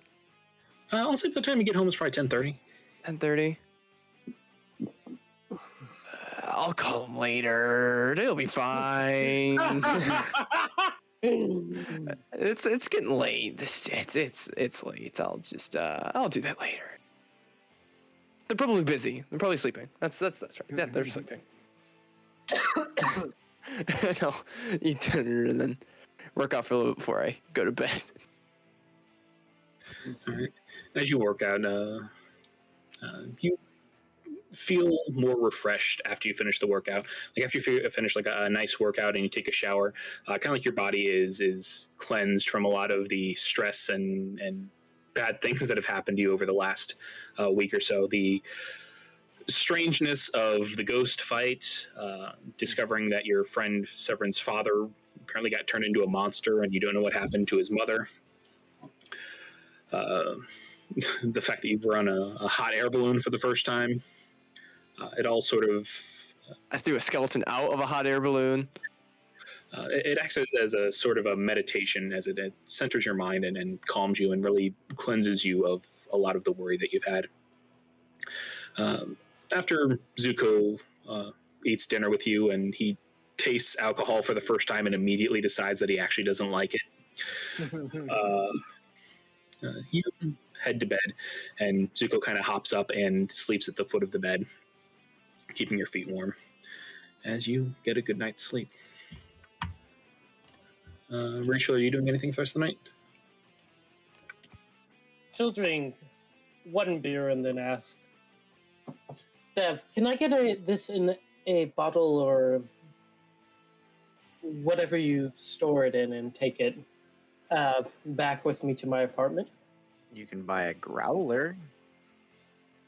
Excellent. Mm-hmm. What the heck is a growler? It's a thing. It's a dog beer. Yeah. A dog beer? No, it's a large container. You can buy at some places to put like alcohol drinks in to go. Oh, Yeah. Okay. Not super common. No. And especially now with the whole COVID, they loosened a lot of the restrictions that carry out alcohol. Yeah. Yeah. So All right. So you take your alcohol. Where are you heading afterwards? Just going home? Yeah, just going back to the apartment for the night. You go back to your apartment for the night. You set the beer in the fridge, and the apartment is nicer than a lot of people at the bureaus. It's a lot better put together. You think about all the things that have happened. You take the second phone out of your pocket, and you kind of look it over, reflecting on the conversation that you had with your brother, everything that you learned, the fact that the mind flayer is now in your life or has something to do with whatever it is that's going on, as you try to piece all of this together, and you wonder what exactly waits for you in Salem, Massachusetts, as you take your shower and head to bed. Oh, by the way, Sev, how much did the growler cost so I can remove that and you can add that? Don't worry about it. Oh, okay. Yeah. And Sev, how are you spending the last bit of your night? Just going through the motions of closing up, cleaning all the mugs and cups, and just spending extra time washing the floor, or like mopping the floors, and anything that I catch that's still dusty that I didn't get to when opening, I get to. Just a lot of monotonous things just late into the night. All right, as you clean the place, what few patrons remain slowly filter out after paying their tab. Yeah. I'll say that you make like 12 gold for the night. Cool. In total. As they filter out, the large, dark-skinned human with the bald head and the plain white T-shirt. Remember, if you have an opening, give me a call. Uh-huh. As he stumbles out and starts walking down the street.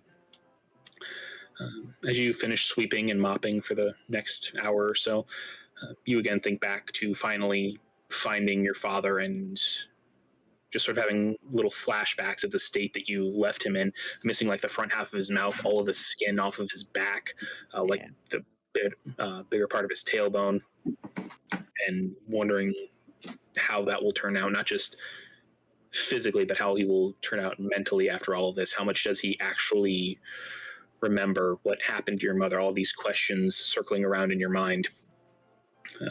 And before you realize it, about an hour and a half has passed as you finally come out of your own mind and take a look at a clock. You close up the bar for the night as you also head home. By the time you head home, it's probably closer to midnight, 1 o'clock, pretty late in the night. No one is on the street, but you do notice that there are a lot of the Halloween decorations in a few windows that you pass, mostly just decals and small setups in store windows. As you make your way home in the night, you take your shower and you have a little trouble going to sleep. And when you do, the recurring nightmares of seeing your father there and a made-up image of your mother asking for help flashes in and makes it a bit more of a rough sleep than you've had in a long time. But also a little bit of solace that now you have some sort of answer as you get your night's sleep. All right. Terrence, how about you?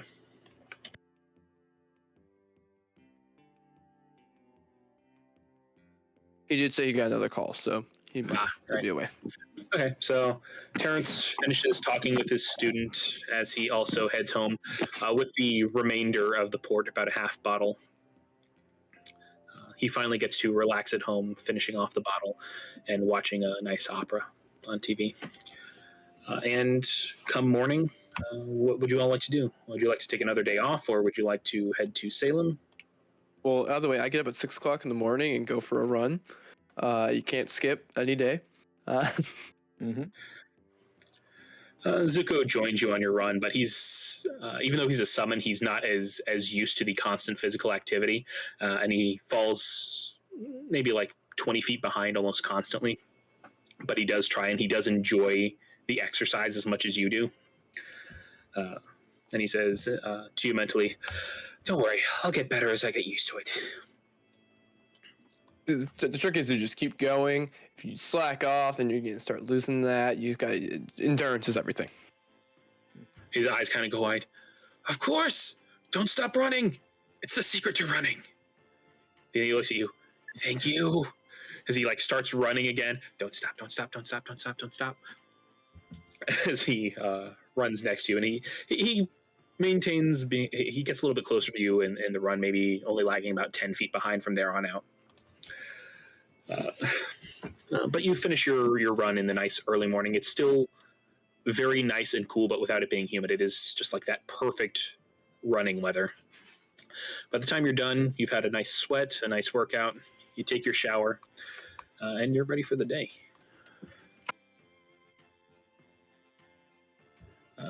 So what's everybody doing? Are you taking another day off, or are you heading to Salem? I'll text everyone to see what they want to do. Yeah. Rachel will text back. She's ready to go to Salem as soon as she finishes up breakfast at somewhere that's not Denny's. Okay. Whatsoever, you think about doing some interviews, or you think of just kind of closing it up? No, I think that can wait. Let's I don't want to make a decision too hastily.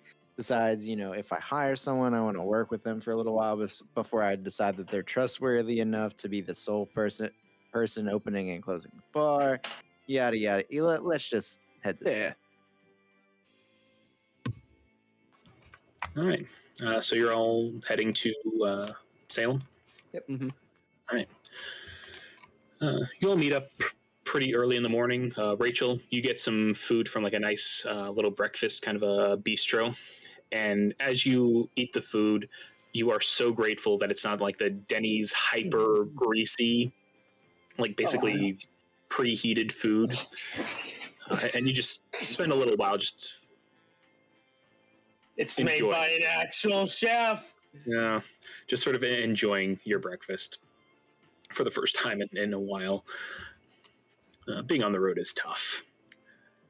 All right. As you all meet up at the bureau and pile into the car ready to go. Is there anything anybody wanted to do before you actually head to Salem? Not that I can personally think of for me.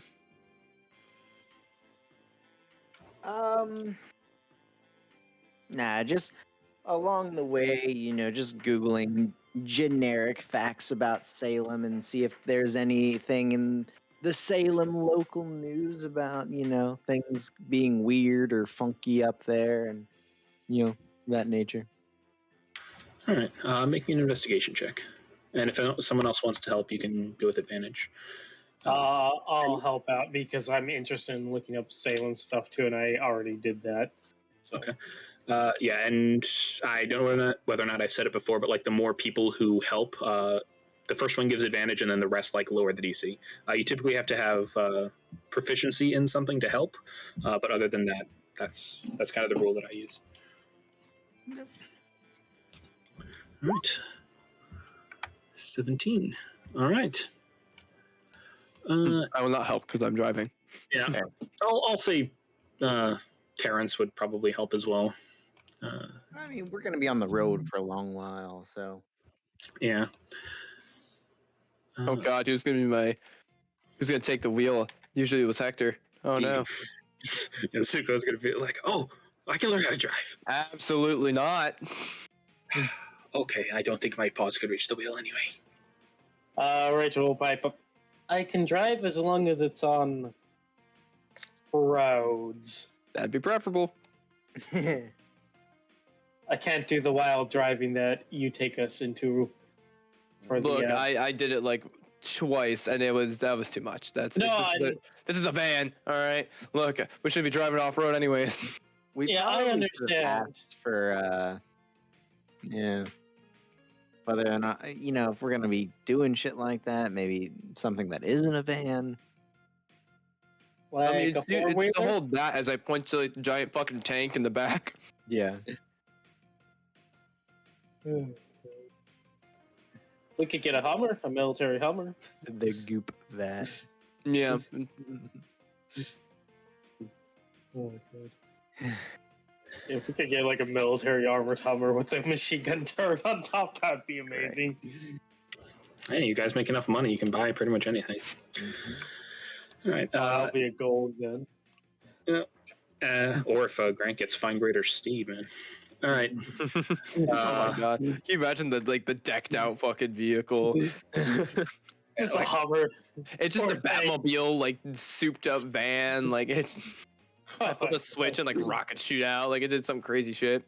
Hey, I'm open to homebrewing so long as it's balanced. I'm fine. There's a have what, a 5th level spell? 4th level, but you don't get it till you're like level 11 or something. Yeah, I was about to look. All right. Anyway, Grant, you look up. 13. Grant, Rachel, and Terrence, you look up Salem, Massachusetts, and a lot of what you find is mostly advertisement. Seeing as how it's the very end of October, a lot of it is just the advertisements for Halloween happenings that are there. A lot of them show that all of the motels and hotels in the area have been pretty much booked for the last week or so, and it will continue until after Halloween. This is like their big season. You also discover a lot of the same information that Rachel discovered before about the witch trials, Nathaniel Hawthorne being like one of the famous residents. But one of the things that the three of you come up with together in more recent happenings are children apparently being attacked in the night by some creature. And that they have called in the Bureau of the Arcane and the Paranormal in order to solve the problem, which is kind of news to you guys, but that is the biggest thing that you find. There have been a few children that have been affected, over a dozen. And the mayor himself has been quoted multiple times as saying how his heart goes out to the families of the children, and that they will remedy this problem, and the Bureau will help remedy this problem as soon as possible. And then it goes on to attempt to inflate the tourism industry by saying things like, Salem is still the spookiest town in America, or still the Halloween capital, the unofficial Halloween capital of America. We've still got spooky things happening even after the witch trials. I'm going to send a message to Greyforge asking about the case that's going on down there, and if he knows anything about it. You get a text back from Greyforge after maybe 30 minutes or so. It says something along the lines of, we get reports from Salem around this time of year all the time. Seeing as how this one involved children, we're going to send people out. You had volunteered. I was getting the information ready to send to you after you finished your vacation, after you finish your time off. Yeah, and I'll send him that we're actually on the road down there right now. Oh no, we forgot to tell him. All right. As you text that, it takes him about an hour or two to text you back. But afterwards, you get to the full file about all the reports that have happened there so far. It's not very thorough. A lot of it is just like basic investigation done by local police. None of it from an actual BAP agent, since you guys will be the first ones there. 37 children have come forward reporting night terrors or being attacked in the night.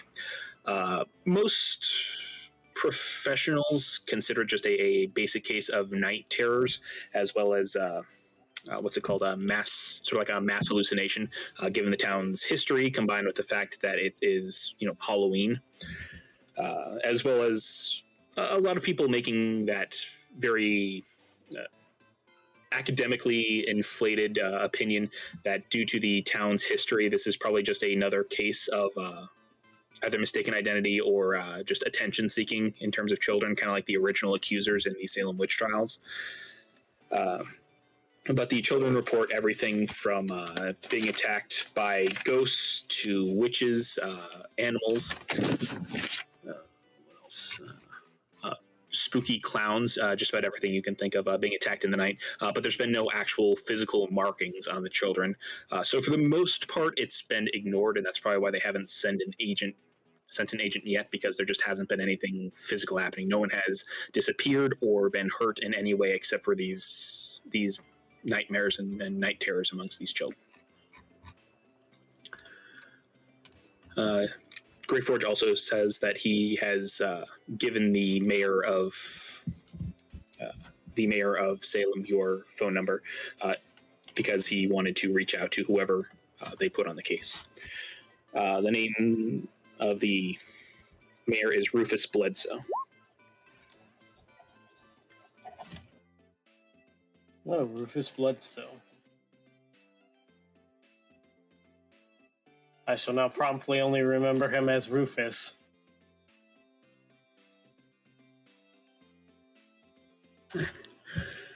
As you make your way east and then eventually north, the desert sands itself and the green-brown color that is prevalent in the desert gives way to actual greenery as you go, and it's very calming, going from that barren sort of wasteland to finally a place filled with life. You see birds that aren't like vultures and crows and just carrion eaters for the first time in a while. And then as you start to head north, the greenery turns into the browns, yellows, and reds of the changing colors of trees as you head north.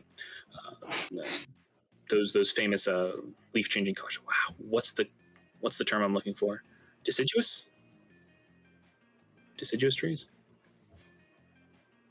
All right, anyway, you make your way north towards Salem as you see the changing of the leaves. The air gets a lot cooler as you go as well.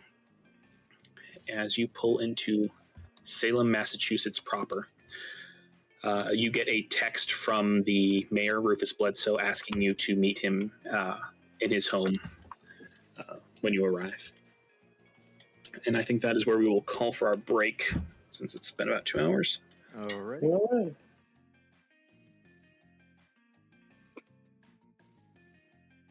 Julio Dulio.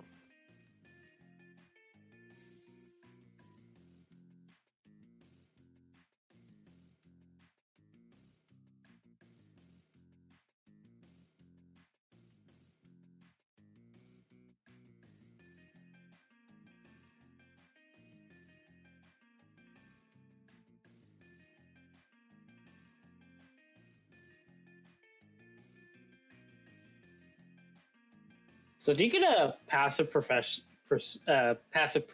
bonus off of your proficiency die? It goes off your just normal proficiency for passives. Okay, because I have a 17. I was looking at that. I was like, why do I have a 17 in there? Hey, that's just your normal. Yeah, So- fair. That's just you give expertise, right? Yeah, I think I have expertise in. Yeah. So you have a +1 to your wisdom, and then proficiency is +3, and then since you have expertise, it's times the proficiency by 2. So 6 + 1, 7 for 17. Okay.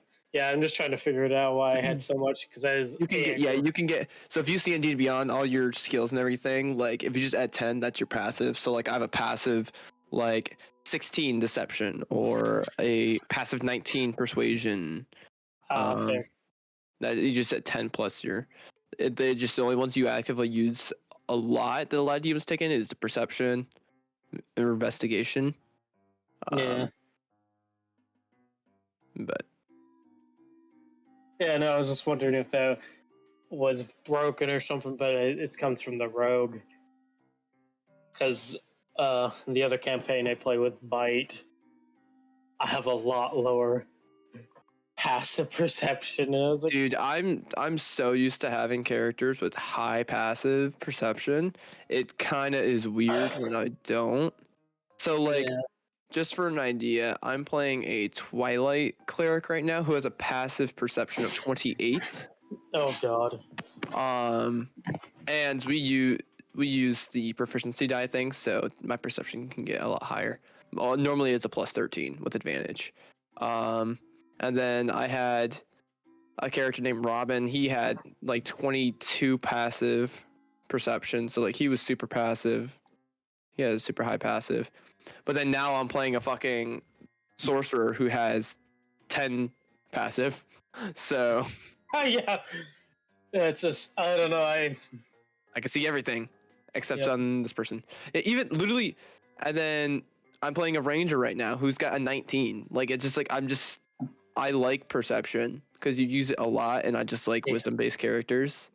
yeah, that's why I took double proficiency in perception, so I can do shit like this and just be like, yeah, I get 2 die when rolling profession, and look, I very rarely don't have proficiency in perception. Like Yeah. literally, my sorcerer right now is my one exception to that. Sadly, my cleric for role playing reasons, I took the noble background, so I don't have proficiency in perception, and it sucks. It's such a difference. Oh yeah, dude, having having expertise is amazing in skills, and I like I said, if I can get expertise in perception, I will. Unless I can't, and then otherwise I'll try to take proficiency.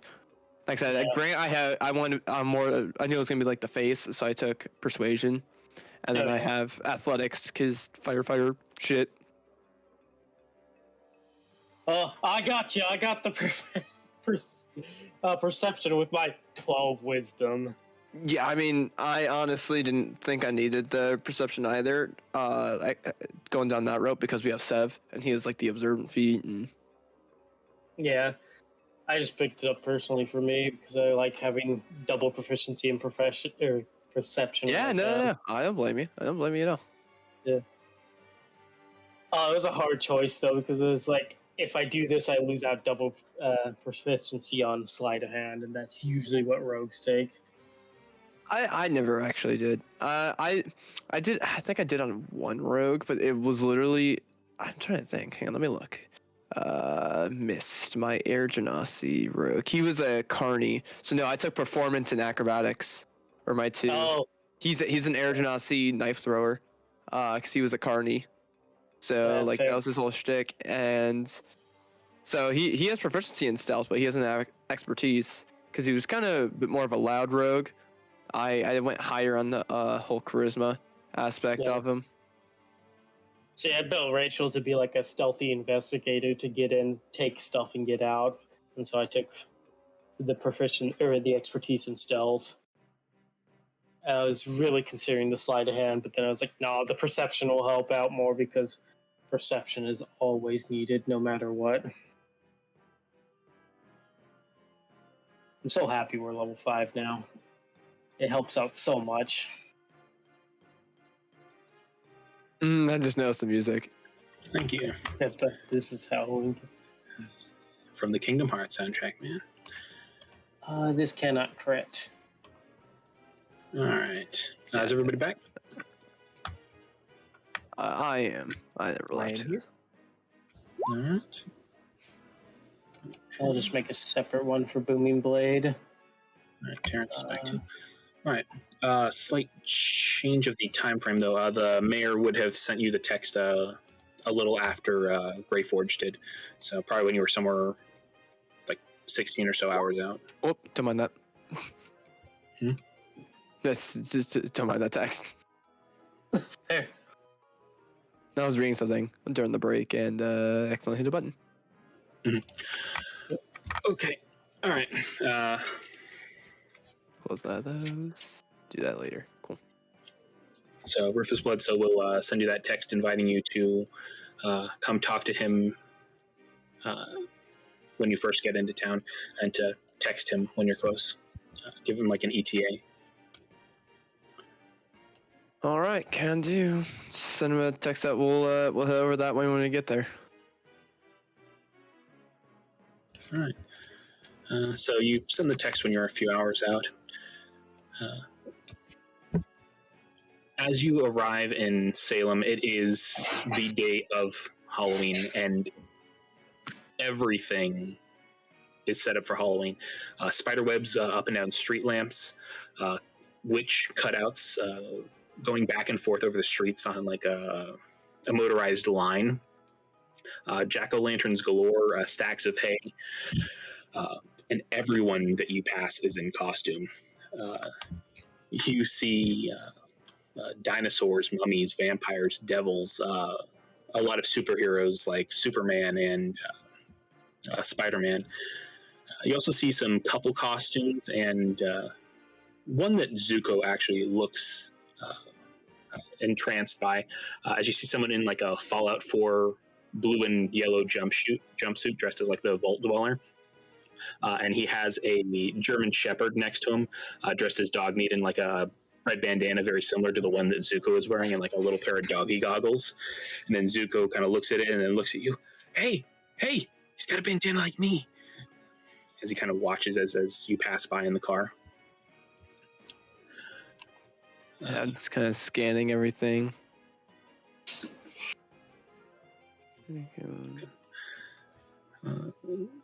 As you go, you notice that there are very, very few people that aren't actually in costume. This is sort of the unofficial Halloween capital of America. There are a lot of people on the streets, more than there probably usually is based on the street size. It's very packed, and everything is offering Halloween sales. There are still costume shops that are open and fairly well stocked, offering discounts. Every storefront that you see has some type of Halloween paraphernalia up as you look around. They aren't quite as good as the Bureau, since they actually used real magic and like illusions to make it happen, but no one skimped on the Halloween decorations here. Are you headed to the mayor's house, or where are you headed? Yeah, we should probably just head straight to the mayor's house, right? I think that's say- my best bet. I don't see why not. Yeah. All right. As you make your way through the crowded streets, again, there are a lot of cars and people just crossing the street as you go. You see a Little Mermaid in a wheelchair passing in front of you before you make the turn onto the Mayor's Street proper. That's so fucked up. The one character that doesn't have legs, you're just like, yeah, wheelchair. She's cool, and she leaned into it. All right.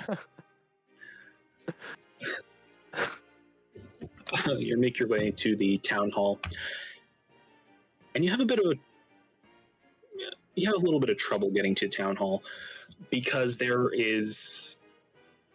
are news vans parked outside, and various bloggers and people with cameras and microphones situated outside of the mayor's home, not town hall, the mayor's home. You see everything from Fox News, some smaller local ones, ABC News, you name it, and there is a news van there for them. Most of the reporters and everything standing by don't give your van much of a notice because it doesn't actually have a logo on it, and they just kind of assume that you're another news van or something for the time being. as you actually have to circle the block a few times and park like a few blocks away in order to find an actual parking spot near the mayor's home.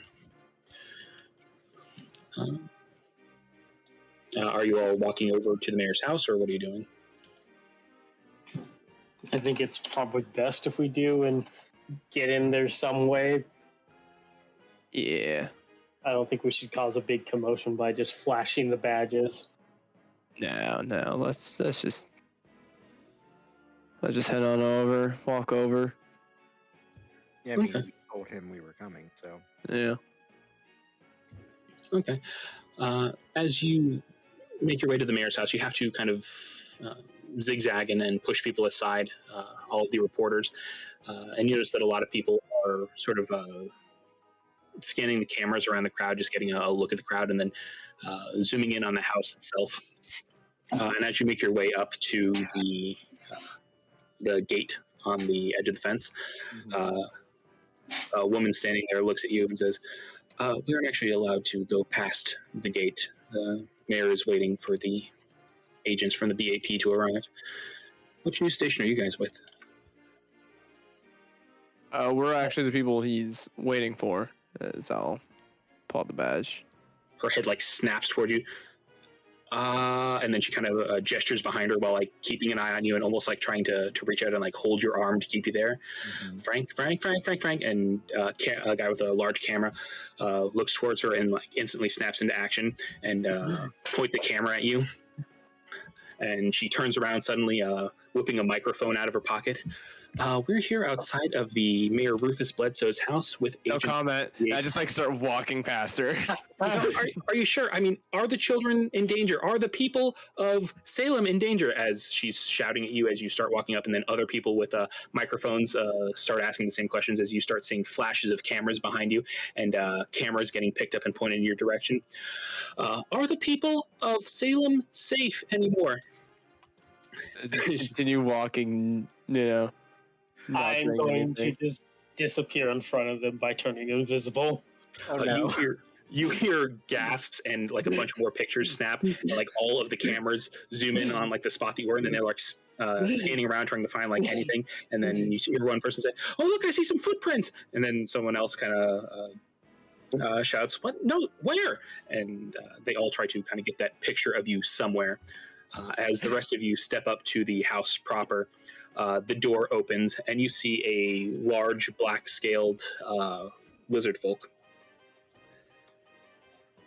with sort of a mottled scale pattern on the top of his head, giving him some very light scales on the very top of his head, almost looking like gray hair on a human, but not quite because it's scales.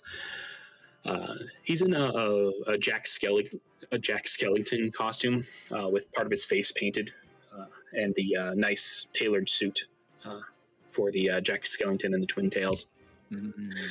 Brought there by the commotion, he opens the door. "Oh, hey, you all must be from the Bureau?" Yeah, that is correct. "Oh, yeah." And then he, instead of letting you in, he actually goes back and yells into the house, "All right, they're here, everybody, front and center."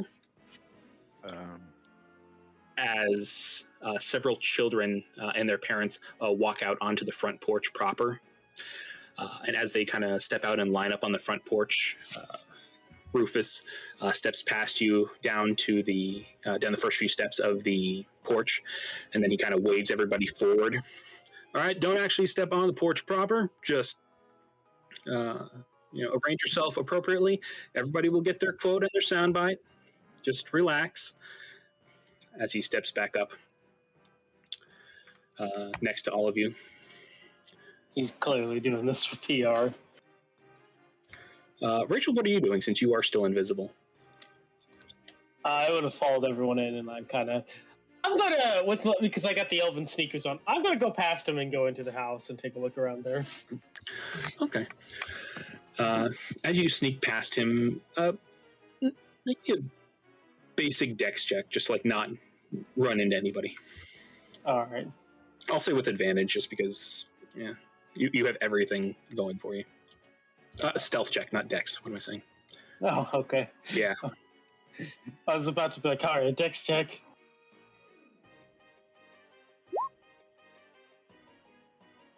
Nice. Yeah, with the 27, you're able to time your entrance perfectly. You slide past a small child stepping out and zigzag in front of the parent in order to get past the front door, past a large fern as you enter. And as you look around, it is a simple two-story house. Off to your right is a stairway going upstairs, and off to the left is a living area. And you notice that there's a mother with a small child. Seems to be a gnome child, but the parent seems to be human. The parent is kind of on one knee, kind of grabbing the kid's shoulder and saying, "You know, we really have to get out there, sweetie. The mayor's waiting on us. He's kind of counting on us, you know?" And then the kid kind of looks up at the mom. And you're a bit far to hear this. If you want to hear it, you'll have to get a little bit closer. I will stealth a little closer. And as you stealth a little bit closer, the kid is kind of mumbling under her breath and kind of shifting under her weight. And she looks uncomfortable. And more than that, when she looks up at her mother, she looks genuinely exhausted, genuinely tired. Her eyes are droopy. There's like the dark circles under her. Her hair is kind of matted. Like it's been brushed, but it's missing that healthy sort of a sheen to it when you get a good night's rest. That sort of a fluff to it. But Mom, I don't want to. I don't like cameras, and I don't like people looking at me. And can't I just go back home? And the human mother, is kind of looking at her kid. It's just gonna be for a few minutes, sweetie. Please, for me. It's not gonna be very long. And the kid kind of does that sort of like twisting motion that kids do when they're kind of making up their mind. Okay. And she takes her mom's hand as her mom starts to lead her outside. And all the children that you've seen so far are maybe 11 years old at the oldest. Most younger, around 9 or so. As she brings them out with the rest of the kids to the 4 kids to line them up on the porch outside. Mm-hmm. Fair enough. Okay. The mayor kind of pulls Grant, Terrence, and Sev aside. All right. So how do y'all want to play this? Do you want to talk first? Do you want me to talk first? I'd rather we go inside and talk if we're able to do that. I mean, we are talking business here, right? Well, I mean, yeah, but the business is getting people to patron Salem. I mean, we have a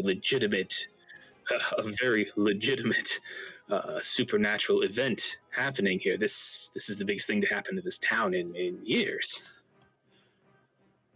And I would appreciate if we can do this in private and not have it be our PR stunt. There are actually people involved in this. I would rather we were able to get down and do what we can to save them rather than try to make a show out of it. Unless the mayor doesn't care about what happens to the people. Do you say that As loud? I say that like a little louder. He kind of twitches and his like eye twitches, but his smile like never falters, but now it's like a really forced one. And as he kind of turns to the news folks and then back to you, make me a persuasion check. Like, actually make an intimidation with advantage. Yeah, I'm not super. I don't have intimidation. This is like one of those few moments where like Grant's actually like going into of like, I'm not happy with this. Intimidation advantage. This might not go well. Minus the 5. I need to disable that, so just 19. All right. The 19. He looks sideways at the cameras, and then looks back at you. And he looks back to the cameras. I feel I'll excuse us for just a moment. We have to get the agents here into makeup. We'll be with you with the full story soon. As he opens up the door behind him with his tail. And he smiles at you. All right, fine. And I'll say from like the rest of you, normally Grant tends to be smiling a lot, laugh things out. This is like one of the times you can see like a seriousness on the whole situation. Yeah. All right. As all of you head inside, along with the children now heading back inside, and the children are very well dressed. Some of them have like a very basic Halloween costume on, but most of them are very, very well dressed in like a small suit or tie or something. Like one or two have like a pumpkin face paint or something, just just as like a semi costume and. For the children. Okay. As you all head back inside towards the living room, the parents kind of sit their children on the couches and kind of stand behind them. As Rufus comes in, still smiling broadly. All right. We're back inside. So, what is it you wanted to ask that couldn't be said in front of those very nice folks with microphones? I'm more prefacing on us doing business in a business-like manner.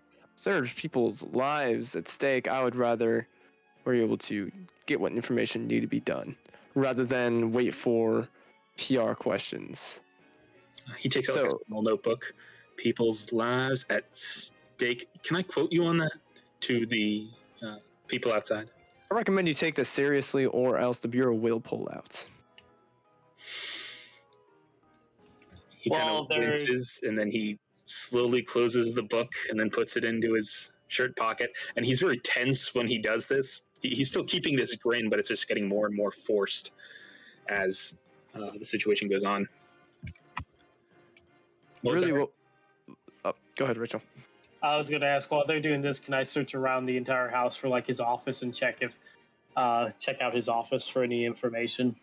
Absolutely. Make me an investigation check while they're doing this. On.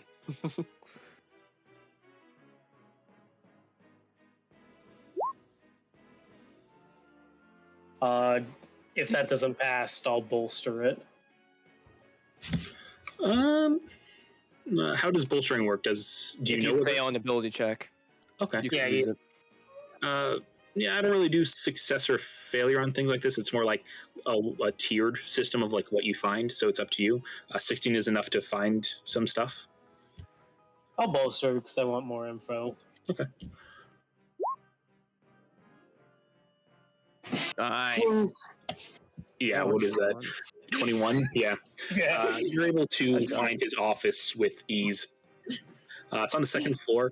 It's an office that looks like it was designed by someone who wanted to impress people. There are a lot of books on the shelves that are very heady subjects, but don't look like they've ever actually been touched or used. The oak desk that you find, it's not locked or anything. You go through the drawers and you actually find a small sticky note with his password on it on the bottom of one of his drawers, and you're able to get into his computer with ease. Snooping around, you find mostly Word documents detailing the various children and what they experienced. It looks like it was compiled by someone else and sent to him. Just given the way that it shows more like an interview or an investigation, probably from the police.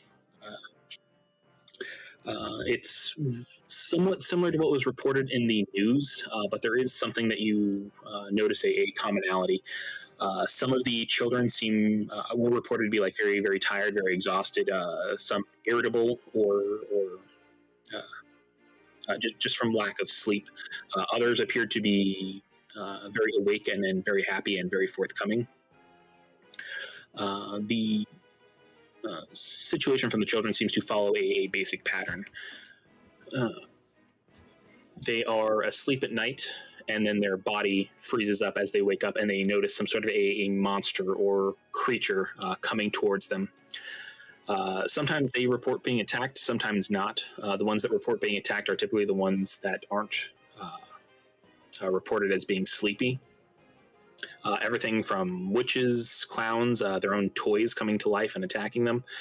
There's a myriad of different creatures, but they all follow that same sort of a sleep paralysis pattern. All right, and as my last thing, I'll make a copy of this, and while I'm copying this, I'll take a step out to where Grant and them are. See them, use my psionic whispers, and connect up with Grant, and relay this to Grant, so he has this information kind of being fed to him in the back of his head while he's talking to this guy. That break your invisibility? No, it does not. Does not? Awesome. It's not an That's attack really or a cool. spell. Yeah, it's a special really cool. ability. Yeah, awesome. As I just hear this, I just like there's like a slight twitch. It's just like because it's still it's gonna fucking scare the shit out of me. Just gonna twitch and like and then as we were about to go into discussing everything, I'm going to kind of reach my pocket, grab my old badge, and I'm just going to activate my channel divinity for the persuasion, Okay. just in case. As you touch your old fireman's badge, you hear the voices of the people that you've saved in the past kind of swelling up in your head, and you feel a bolstering of confidence in you as the surge of voices grows louder and eventually comes to a silence. So I'll start in the mirror. So what information can you tell us about this? So we've been briefed on our side, but it'd be like nice to hear it from your end. Oh, well, the children seem to have reported some sort of an attack in the night. Some of them physical, some of them not. Well, you can. We brought the children here if you wanted to ask them yourself, as he kind of gestures to the children. Edward, why don't you come forward and tell this nice agent what happened? And how old is this kid stepping up? He's about 8. Yeah, and I'll like get up and then I'll like kneel down to be as close to eye level. Grant's a tall guy, so but as close to eye level as he can. Okay. As you kneel down, the kid looks up at you. He's human with blonde hair, kind of a bowl cut. Hi. Hi. What was your name? I'm Edward. It's nice to meet you, Edward. Tell me what do you know about this? What did you experience? And he kind of looks at the mayor, and then he kind of looks at his parents. I was asleep at night, and then I woke up, and there was this witch at the foot of my bed. It was huge, and it was scary, and it had those bumps on its face and like a long nose that was like pointed, and it had like one of those pointy hats that you see like a lot around town. And its teeth were like rah, and then he kind of puts his fingers in front of his mouth and like opens it and closes it. And it was really scary. And she went forward and she kind of like grabbed me and started like shaking me, and it was really scary. So hearing his story, and I'm looking like I'm listening attentively. Do I get the idea that this story was fed to him and he's trying to retell it, or does this seem like a genuine thing that he's experienced? Make me an insight check. And since you're looking for something specific, I'll say that the DC is a little bit lower than it would be. 13. I just had the +5 since that's going to be coming up, so just 13. Okay. You notice that he's. You can't decide one way or the other, but you do notice that he's looking at the mayor and his parents quite a lot, looking for some sort of like a positive reinforcement from them, which makes you question it. It's not certainty, but it makes you question it. And he Do I also see doesn't anything on their faces at all? They just seem to have like encouraging looks, like sort of like smiling and nodding as he goes. And does he look tired at all? Does he? No, he actually looks pretty happy and excited. Thank you for sharing that. I definitely appreciate it. Did you feel sleepy at all after? Is there anything like that? He goes, and he kind of looks towards the mayor and towards his parents. I'll go. It's all right. You can talk to me. I actually used to be a firefighter, so I'll like pull out the badge and like show it to him, like something like he can hold on to it and look at it if he wants. All right, you can trust me. And then he looks at you, and then he's kind of. It looks more like he's trying to read you. And then he kind of slowly nods his head, and then shakes his head. I mean, kind of yes and kind of no. What do you mean? And then again, he looks at his parents and at the mayor and then at you. Yes? All right. Thank you. You're welcome. And then he kind of walks off, but then he realizes that he still has your badge and then he hands it back to you. And then he runs over to his parents, kind of like hopping up, kind of like smiling, and then they kind of stroke his head. You did amazing, Edward. As he brings up calls him Edward, I'll relay his case file, if it's on the computer, to Grant, everything that was on his case file. That way. Does it match up with what he just said? Mostly. It seems like the details for the witch have changed quite a bit. Like the skin color has changed, the like bumps on the face. Much more are new. exaggerated is what he told me versus the basic details. Exactly. Mr. Mayor, I actually do have a request with all this. Yes. As we are dealing with in here, it's if we could potentially have the children just step into the adults step into the other room. I think it might just help with the focus here and us being able to get a whole picture. I think that would probably be best for this investigation. He kind of looks at the parents and Doing what's best for the kids is what's necessary, right? of course. All right, everybody, let's step into the kitchen. I feel like this man is like the deal keeps getting worse and worse. And the kitchen is sort of like down the hall and to the right. They're still they can't see each other, but they're still like within shouting distance easily. I will cyclically tell Rachel, I don't know where you are, but keep an eye on them. See if they say anything. I have a feeling they're trying to make this bigger than it is. And I'll go, got it, they're in the kitchen, and start making my way over the kitchen, taking my junk drive out of the computer, because I wouldn't want to leave that behind. It's like, oh shit, my USB. Yeah, and I'll seal up everything there to make it look just how it was, so it doesn't look like someone broke into the mayor's office. They're in the kitchen. Yeah. And then, so it's just the kids and us in the room, right? Yep. I want to look towards... And just to clarify, I am heading to the kitchen. Okay. I want to look for, it sounds bad, but like the worst looking kids. One that actually looks like they're terrified. One that looks like shit's actually going wrong with them versus one that's very excited and was told the story. Make me an insight check.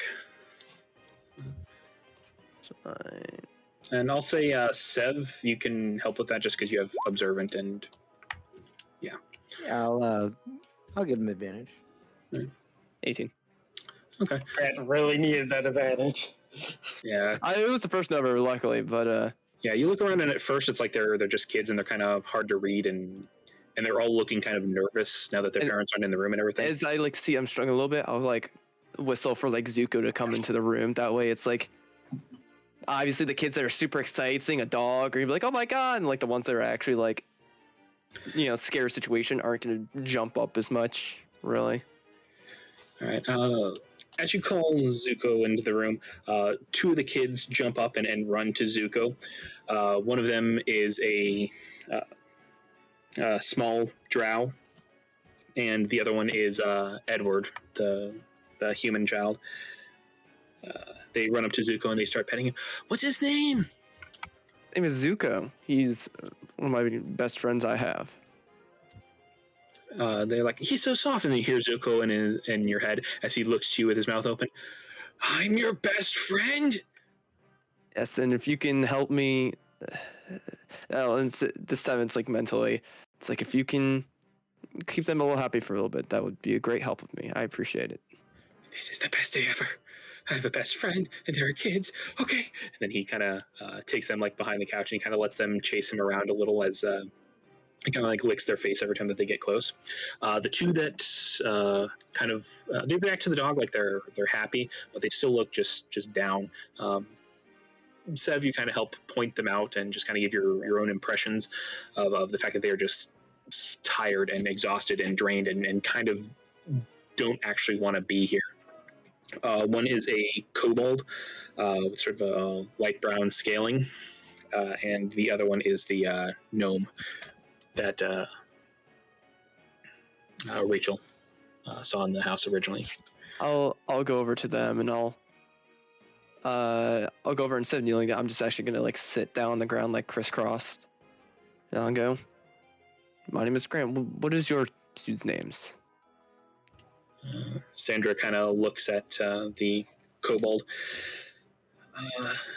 My name is Sandra, and then the small kobold says, "My name is Farouk." Sandra and Farouk, those are wonderful names. Thank you for sharing with me. Now, A nod tiredly. what can you tell me about the situation? They both kind of look at each other, and then they look at you. Sorry, I'm here to help. And I'm going to actually, along with trying to be as one we can, I'm going to cast Calm Emotions. All right. That did not do it. That's a charisma save on them. It'd actually be like anybody, but That's right. You cast a spell on children, so they have to make a charisma save. Okay. as I'm kind of just doing it along the whole, as I'll like take out my badge, as part of like me saying how I'm a firefighter, I would like kind of grip it tightly as like this wave of like calmness tries to come around me. All And right. that's everyone in 20-foot radius, so that'd be like everybody. What All right. save? Charisma. And Oh, they're great. I'm kids, so it's not good. super good on them. And with disadvantage, I'll say disadvantage because they are pretty tired. Oof. Yeah, they both look to sort of relax suddenly. One of the two kids kind of running around just sort of stops and just kind of stands there and just sort of like calmly pets the dog now. A lot of that excitement drained from them. But the two kids on the couch are definitely effective. I'm gonna the two kids in front of me specifically. I'm gonna end the frightened, like the frightened condition sort of aspect of it. The two kids that are running around, I'm gonna end the charmed if there's anything going on there. Whether that how that extends off anything that's going on, that's up to you. But that's what I'm focusing more on, along with the other effects of just calm emotion. Okay. The two children in front of you removing the frightened condition. It's more that the general spell effect of them becoming a little bit more calm seems to have more of an effect than the straight up frightened. But the frightened itself, some tension comes out of their shoulder, but you aren't sure why. As for the child that you stopped the charm on, seems just kind of indifferent to the dog now. Yeah. Like it's a dog, take it or leave it. They're everywhere. It's like Zuko's like rolling around for belly up, and like tongue hanging out the side. You just hear like, I lost one. All right. And what did you ask before you cast? What can you tell me about the situation from your guys' point of view? I want to hear what you have to say. Sandra looks at you and says, well, I was asleep and I woke up, but I couldn't move at all. There's this girl there with this long dark hair, kind of soaking wet. She reached out to grab me, but she never actually got that far because I closed my eyes. It was the girl from that movie. I don't know what it was called. I watched part of it, even though my parents said not to. It was on TV. I've kind of been having nightmares about it since. Don't tell my parents that I watched the movie. I didn't hear anything about a movie. Does I like give her a wink? She says, "Oh, I watched the movie, even though I wasn't." I like pat her on the shoulder. It's all right. I won't say anything. Oh, okay, thank you. And then the kobold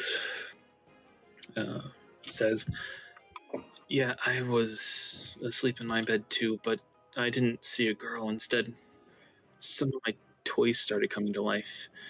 My teddy bear kind of grew fangs and started walking towards me. Even my alarm clock started getting like these glowy red eyes and then turned towards me and started coming towards me, and they all just sort of started coming at me. I haven't slept really well because it's been happening every night. But, but Carrie said it's okay, so it's fine. It's fine. It's fine. Harry says it's okay. Yeah, she's my best friend. My mom says she's imaginary, but she's real. I mean, no one else can see her. I mean, Sandra here can see her. We're friends. We go to the same school. Is Carrie here with you now? He looks up and kind of tilts his head over the corner. Yeah, she's in the hallway.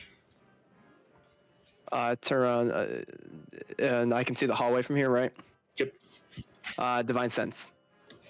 What is Divine Sense?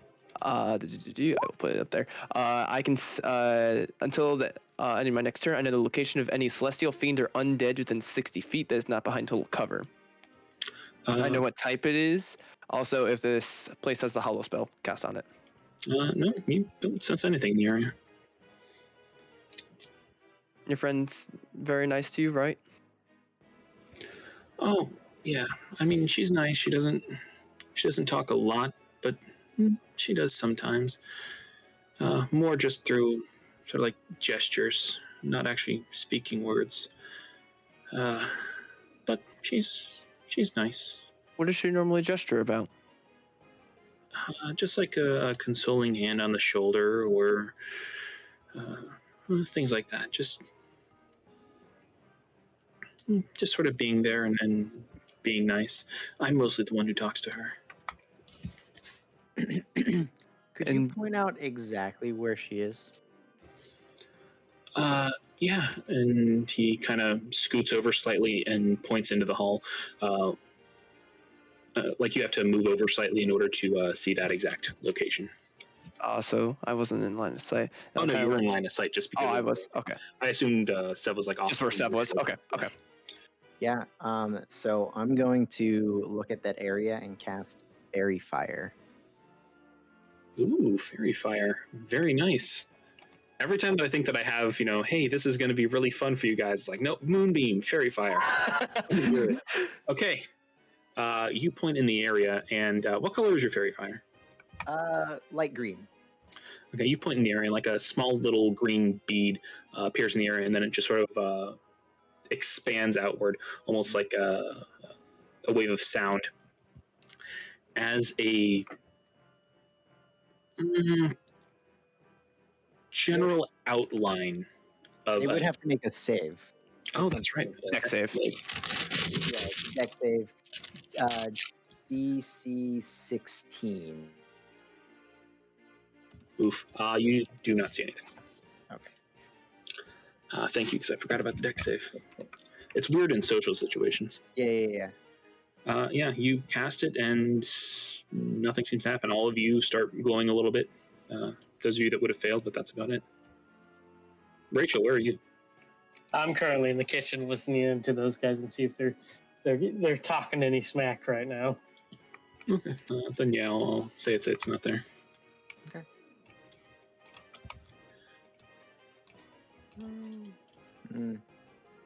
Well, the kids look a little impressed though at like the little green light that just went there, but other than that, it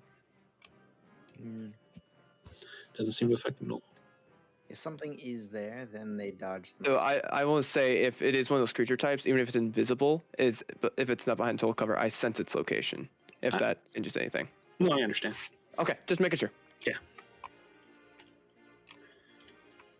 Yeah. He casts this thing in the air. I have no idea what he just looks like. He fucking glitter bombed the hallway. Oh yeah, objects also glow. Yep. Okay. Yeah, but if it didn't reveal anything, I wouldn't make it linger. Yeah, I just look over as you glitter bomb the hallway and turn back and all right. I have no idea what you just did. It would have revealed anything invisible to us. All right. But again, it's not foolproof. If something is quick enough, they can dodge the effect of it. Did your friend just move just now? I mean, a little. When he pointed in the area, she kind of startled a little. I mean, so did I. It was quite the magic trick. As I kind of like look over and kind of give like a glance over to Sev, like, you can remember, Sev, were you linked up with the thing as well, or is it just me and Rachel? It's just you and Rachel. You can Yeah, ask me, and I can quickly run out there and link them up. Yeah, so I kind of give a look over towards Sev, since obviously you can hear the situation. Kind of give a look of, all right, so there's something there. With that, I'll quickly go out and link in. Yeah, I was gonna be like, hey Rachel, there might be something in the hallway invisible. Just keep an eye out. Just mentally. I'll quickly go link up 7. Bye-bye, class What does your friend look like? I want to get a good picture. That way I can sort of see what you're seeing. She kind of looks like that lady from that show with the black and white one. The lady with the husband that's like, "What did you do?" Or Lucy, the lady from I Love Lucy. Oh, very pretty. Yeah, she's in black and white too. Interesting. And you said you can see her too, as I look at Sandra. Yeah, sometimes yeah, she wants to be seen. She can Sometimes she hide. hides from you. Yeah, she's really good at it. Well, thank you so much for telling me all this. I feel like we can really call ourselves friends now. You've shared a lot with me. Grant the master manipulator. Yeah, right. She's kind of hiding from the other two, though. I don't know why. I don't know. Maybe she just likes the cool people and kind of like gives them like a little nudge. They kind of smile slightly and kind of laugh. Maybe. And then they just both let out like a large yawn together. No. Well, let's go to the kitchen really quick. Yeah. In the kitchen, Rachel, as you sneak downstairs and into the kitchen, you look around the room and you see a few sets of parents talking with the mayor. I mean, I thought that we were going to be getting like press coverage. I mean, I don't want a child to be, have their face out there and get made fun of at school. But I mean, if this is a problem, we need to make sure that people know about it, to protect their own children. And then another father chimes in. Yes, exactly. I mean, my child has been scared and terrified nightly. So we need to make sure that we solve this. Are we sure that these bureau people really want to do this? Because we have to get the word out if this is that this is a danger that affects the entire community. As the mayor kind of puts his hands up, it's fine. These people are professionals, and we just need to give them their time to let them do their process. We'll get the word out. We'll make sure that everybody has some time in front of the cameras. Make sure that the children are safe and taken care of course. But just make sure that everybody knows that this is a problem here in Salem. Okay. Like relaying this all back to Grant and go, yeah, the town mayor, he's a scumbag. Yep, I got that. You try to help people because you want to help people. Shouldn't have any other reason. We're Back gonna to the have- room. Huh? My last thing was just going to say we're going to have to keep an eye on him because he may get in the way of the investigation. Heard. All right, what's Sev doing during all this? I'm more of a watcher than a talker, so just keeping an eye on any body language and stuff that would denote people lying, and the usual. Okay. And Terrence, are you doing anything during all this?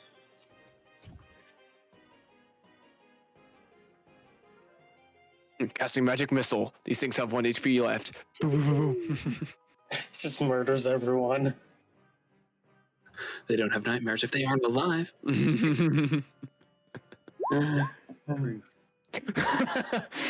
3 magic missile. All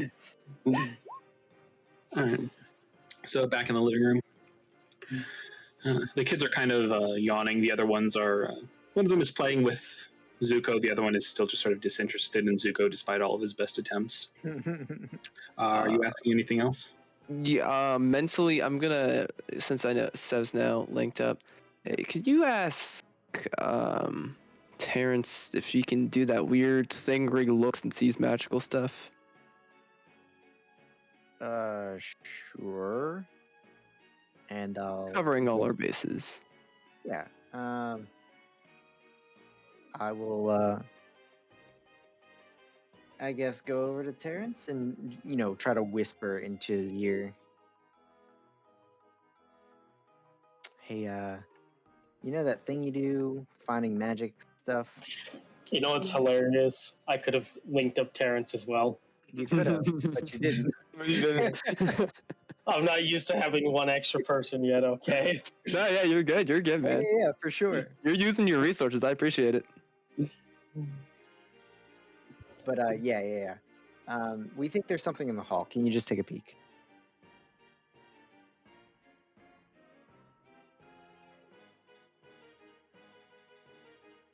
Please have it prepared.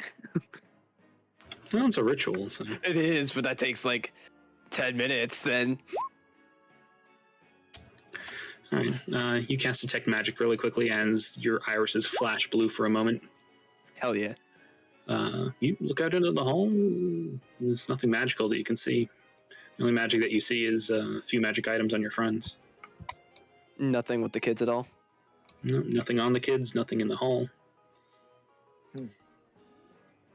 I think this thing's just giving us the middle finger at this point.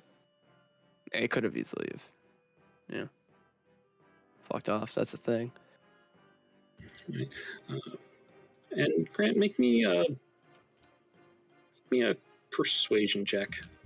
Yeah, absolutely. Just like a general charisma check, actually. Just charisma? Fuck. Yeah, feel free to add that +5 though, since it is like a Okay. channel divinity type of thing. Just charisma. As Terrence tells you that he sees nothing out of the ordinary.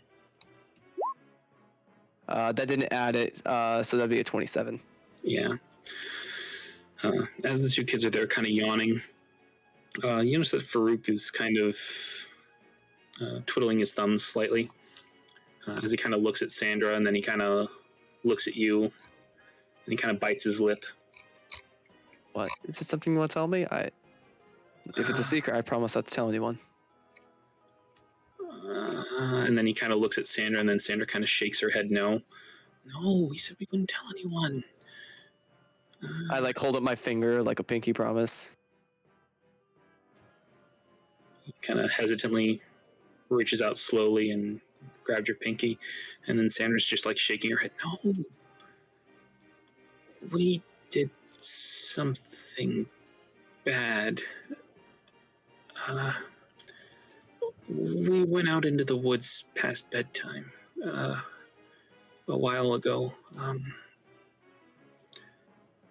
Jacob at school, he said that there was a door out in the woods, and that adults couldn't see it. He said that he heard the rumor from his older brother, Kyle, but he kind of got us all involved, and we decided to go out and see whether or not we could find it. And we did. It's just a door in the woods. I mean, I don't know whether or not adults can see it or not, but we went out, and it was like a big wooden door. It wasn't part of like a wall or anything. It was one of those like rounded older doors. Uh, we tried to open it, but we couldn't. It only appears at night, and only kids can see it. We walked around it, and we didn't see anything. We looked in the stone, kind of a building, but it like fell down a while ago, kind of a thing. We went and we looked around there, and there was a door on the floor that was locked too, and we couldn't get into it. We went around there for a little while, and he kind of takes out his phone.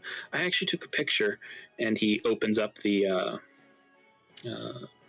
picture set, and he kind of flips through it, and he shows you a picture of just like an open field and about 10 kids out there just sort of staring at something in the middle of nowhere. There's no building, there's no door, there's nothing that he described. It just looks like an open field. See, it's the door that we found. About how far away was this building from the door you found? Not that far. Like, and he points from one side of the room to the other side of the room. About that far. Oh, that's pretty close. Yeah. So it's like the door wasn't part of the building, which was weird. Well, maybe if only kids can see it. Maybe I'll try to go see it. Maybe I'm big and strong as I like kind of like do like a flex muscles. Like maybe I'll be able to see something. He kind of cocks his head. But muscles don't make you a kid. That's very true. Anyway, when we were there for a few minutes, and then these fuzzy things showed up. They were kind of small, and they chased us away. Fuzzy things. Yeah, not fuzzy like your dog. Fuzzy like when you squint your eyes. All right. Blurry. That's the word. We ran and we were so scared. We got back to the main road, and we kind of split off into separate groups after that to make sure that everybody got home. No one ever told our parents what we saw. We made a promise that we wouldn't. But the nightmares kind of started to happen after that. At first it was just the group, but then it was other people.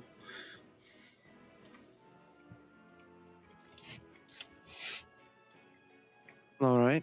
We'll try to look into this. I thank you so much. And I do have one last question for you. If you don't mind me asking, did your parents or the mayor ask you to say anything different at all? We really want to make sure we end anything that's going on, and being truthful helps us a lot. They kind of look at each other, and then they look up at you. Especially for the cameras. I mean, you're already keeping the secret about the door, so yeah, we were the ones who told them about the nightmares, and I mean just the nightmares, not the door, because I mean you can't really hide, kind of screaming in the middle of the night. But yeah, they kind of asked us to play it up a little bit more, like. I saw my toys coming to life. They kind of said, throw some teeth on there and some red eyes. And Sandra pipes up. Yeah, they told me to say that mine kind of reached for me and kind of shook me violently, but it never actually happened. It just sort of stared at me menacingly and kind of reached out a little bit, but never actually touched me. And those kids there, did they actually experience any of this? They don't look quite as tired as you two. They kind of look at each other and kind of shrug. I mean, after we said that it happened, a lot of kids started saying the same thing happened to them. We don't know whether or not they're telling the truth or not. Do you go to school with these kids? Yeah. I hear in the background, scribble, scribble, scribble. And were they with you during the secret mission? Secret investigation? No, there was only 10 of us that day. All right. Well, thank you so much. I appreciate everything you've told me. And hey, a promise is a promise as I hold up my pinky again. Okay, and he kind of takes your pinky, and this time it's a little bit more firm of a grasp, and Sandra kind of reluctantly holds up hers as well. No, I don't think one of them likes you. Thank you so much. As I'll begin to stand up, look towards Sev and Terrence. I think we're good, right? Unless either of you had any other questions, but I think they've been an amazing help with us. Yeah.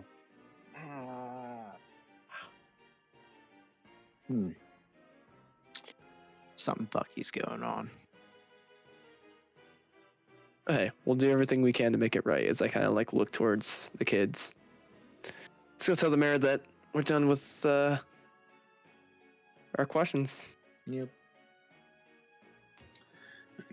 As you enter the kitchen proper to talk to the mayor, he's still attempting to calm the parents that seem to be simultaneously genuinely concerned and also the attention seeking.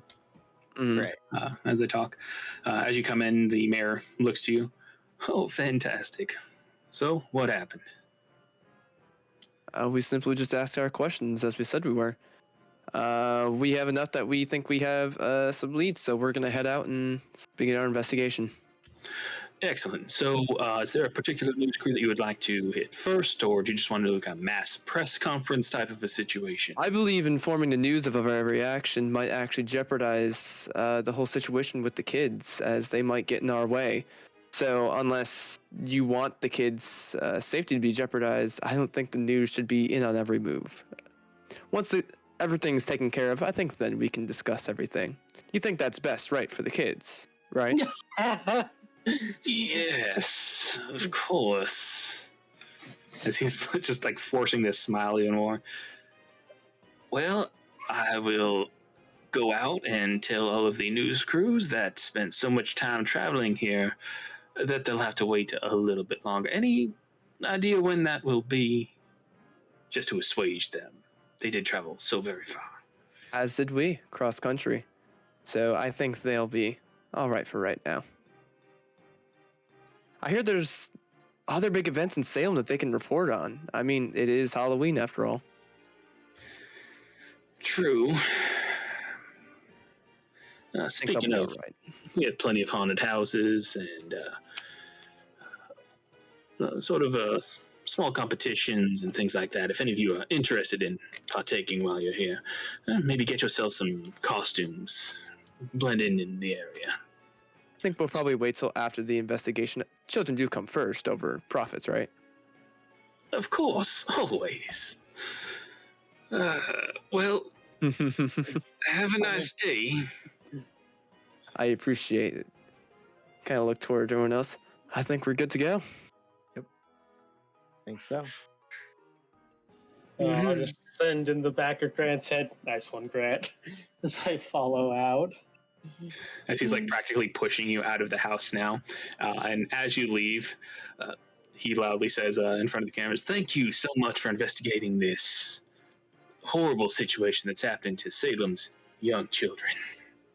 To give him something, I'll make the door close on its own. To give him something.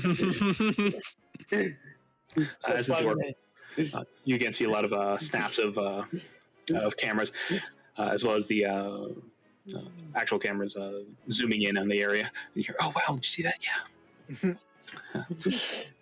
Windy this time of year.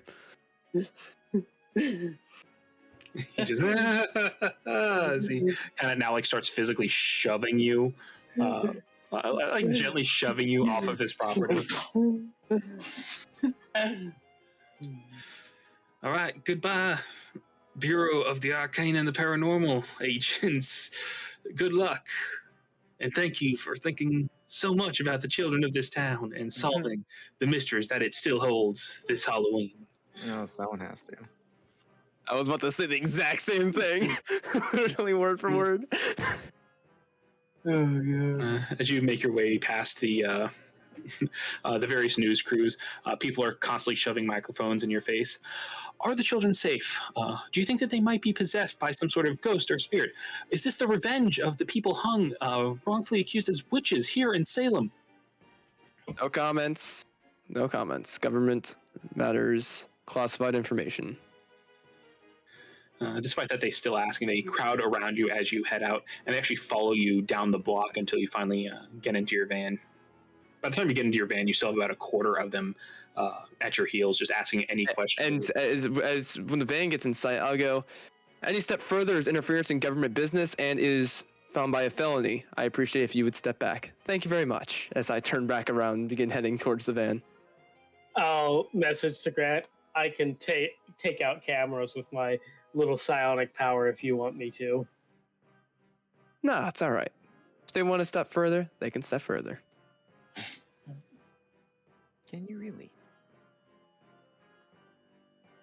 Can I? Yeah, because that thing can pull up to 10 pounds, so it can pull cameras straight out people's hands. You're just pulling out of their fucking hands. That's great. I was like for a second like an EMP wave. I was like, man, that's fucking cool. No, I'm just gonna pull in the hand, and you'll just see cameras dropping one by one. Oh, those are so expensive. I've worked in news. Oh, Slowly kill your sanity, and these things hit the ground with a. oh my god, that is having one of those break on you. Those things are expensive.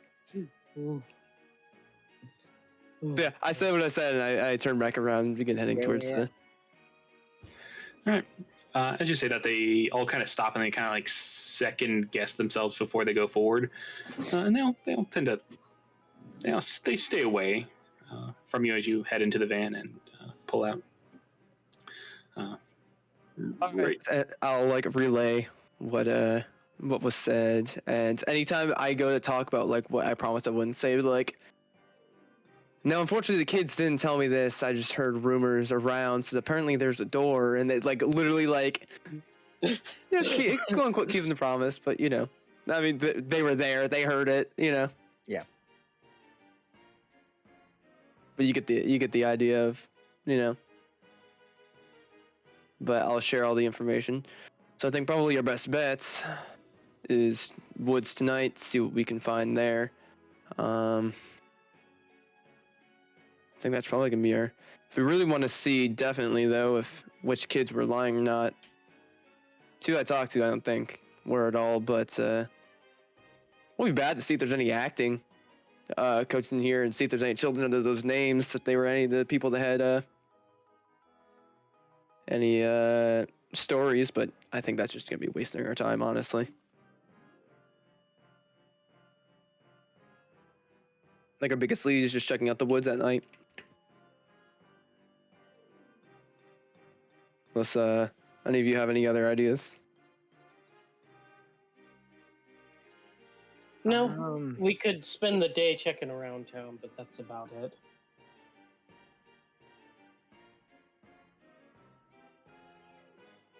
Really, if there's anything specific we want to search during the day, I mean, we do have the day, so. I just don't know where to start. I mean, we couldn't even correctly identify whatever was following around that kid in there. Yeah, I mean, I can at least tell you, was it celestial fiend or undead? That's what I got.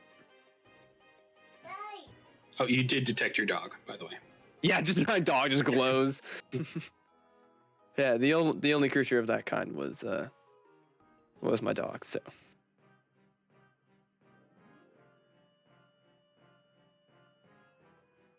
And next thing, oh, you're good, Bite. Yeah.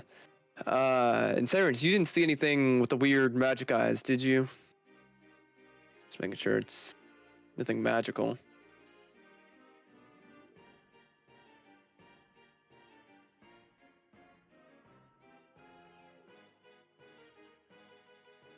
I love Lucy though. It's an interesting image for a friend. Can I let's do some research, see if we hear of any creatures that are visible to children, invisible to adults. I feel like that's gonna be Wesley is doing some research on different creatures of the sort. That's probably a good place to start. See what we Or, can find. Terrence, you'd probably be the go-to on this. My magic is kind of more naturalistic. Do you know of any spells or magical effects that could differentiate being invisible to kids versus people, or picking and choosing which things can see you once you're invisible? Oddly specific spell. Yeah, Roman Arcana. Maybe there was some sort of a specific spell that could let you sight invisibility, see clear. The incorporeal. Yeah, right.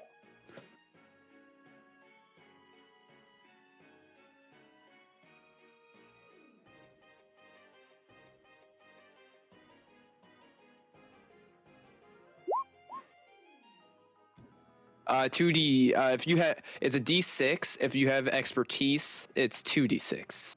Yeah, so it's a D6 for proficiency right now. Yeah, you're good, man. Expertise is 2D6, yeah. Yeah, 20. It's so 20. Yes, you are familiar with the see invisibility spell. I don't know whether or not you have it, but I would say with that high of a roll, you know that they also make see invisibility eye drops that can be used for such occasions if you don't have the actual spell available. Cool. Do they sell that like a Walgreens or a drugstore? I don't know where you would buy that. Make me an investigation check. Investigation. Yeah, let me. Walgreens see invisibility eye drops. 17. Okay, with advantage. Yeah, let me do. That is lower, so 17. All right. With a 17, magic items aren't mass produced. It's one of their biggest flaws and downsides, and why it faded in favor of technology. But as you look around, there are a few places in town that sell potions and the like. Again, due to the witchy theme of the area. Even if it's like naturalistic too, because I feel like if you open up naturalistic, it might have a little bit easier of a chance. Yeah. I don't know, fucking like onion juice or something. Yes, put onion juice in your eye to see invisible. Hey, you know, magic, man. It's weird. He has magic glowing eyes. All right. All right. There are a few different places that you can buy, that you might be able to buy potions. The most likely one is a place called Bell Book and Candle. It looks more like a Wiccan alternative religion store, but they do seem to have potions available. Another place is called the Stone Circle. That one is very much centered in like the Wiccan stuff, but it seems more like a bookstore. And you see potions, but you're not sure whether or not they're magical or not. Yeah, let's. So the first one I probably have a bit of a better feeling about. So I'll if that's good with you. I'll take us there, see if they have anything. I mean, it might help.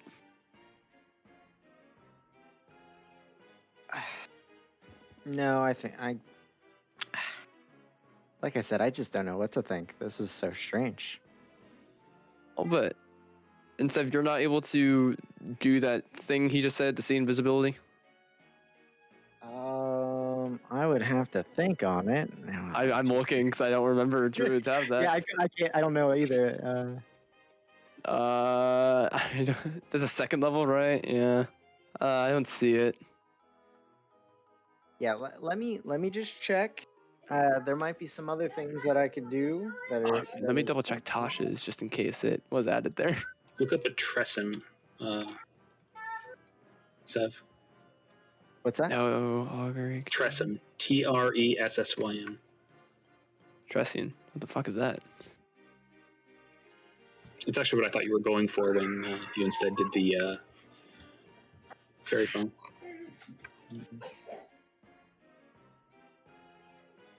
Oh, no, wait, never mind. You can't do that. That's a fly. Bard, sorcerer, wizard, Ignore me. artificer. Literally fucking almost everyone except for wisdom casters. Interesting. Yeah. I feel like a bard's able to get that, yet a druid's not. All right. I mean, what's his face? Terrence, you have literally the full spellbook available. You just need to take the time and money to transcribe spells. Oh shit, he's got the whole fucking thing. Yeah, spells are available online. especially Oh, for that's Euro fucking people. badass. You just need to take the time and You money can to legit transcribe it. take a couple hours and add that to your fucking spell book if you have the money. Oh, he has no money. I'll pitch him money if you need it. Oh fuck, how much do you need? And you're a chronology, that's gonna take like 200 gold, right? Wizardsclub.com. I have about 148 gold I can supply. I think you need like 200. I also have like 138 gold. Hey, well, how about that? Me and you will split. We'll each give him 100. Yeah. If that's what you need. I think it's a second level spell, isn't it? 50 gold per level. I thought it was 100. It's been a while since I played a wizard. In need of your assistance, yeah. Hey, let me double check.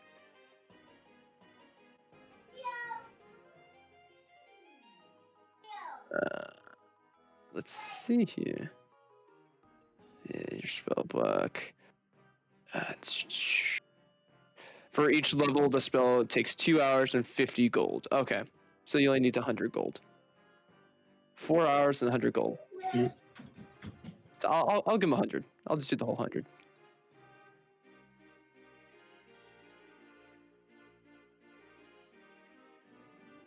Or this is directly job related. That's a credit card right there. They will subsidize half of the cost for learning spells. That's fine. I'll give you 50 then. The rest of the credit cards is directly needed. Yeah. So 50 from me and then 50 from the credit card. Hell yeah. Okay. It'll still take 4 hours. Yes. You So- do get a text. I think the mayor has Rachel's phone number. I think it was. He will text you that you have rooms waiting for you at the Hawthorne Hotel. That he made special arrangements so that way you guys could have rooms in the town. Everywhere else is, well, including this place. Was also, If it wasn't fully booked, I would say no, but this place was also fully booked. He makes sure to point out that he went the extra mile. And oh, I'm aware. I guess. Fucking cocksucker. All right, well, I'll let's go. send back a standard issue thank you for your services. You're like a staring issue, just thumbs up. Yeah, basically. all right, he gives you a text back. No problem at all. So where are you headed? Are you guys headed to the store, or are you headed to the hotel, or are you investigating the town somehow? What are you doing? Well, Terrence, you just want to take 4 hours for you to do that. Do you want to just work on that? Do your weird typing thing. Well, you just copy and paste. I don't understand. Digital spellbook, man. Digital spellbook, copy and paste.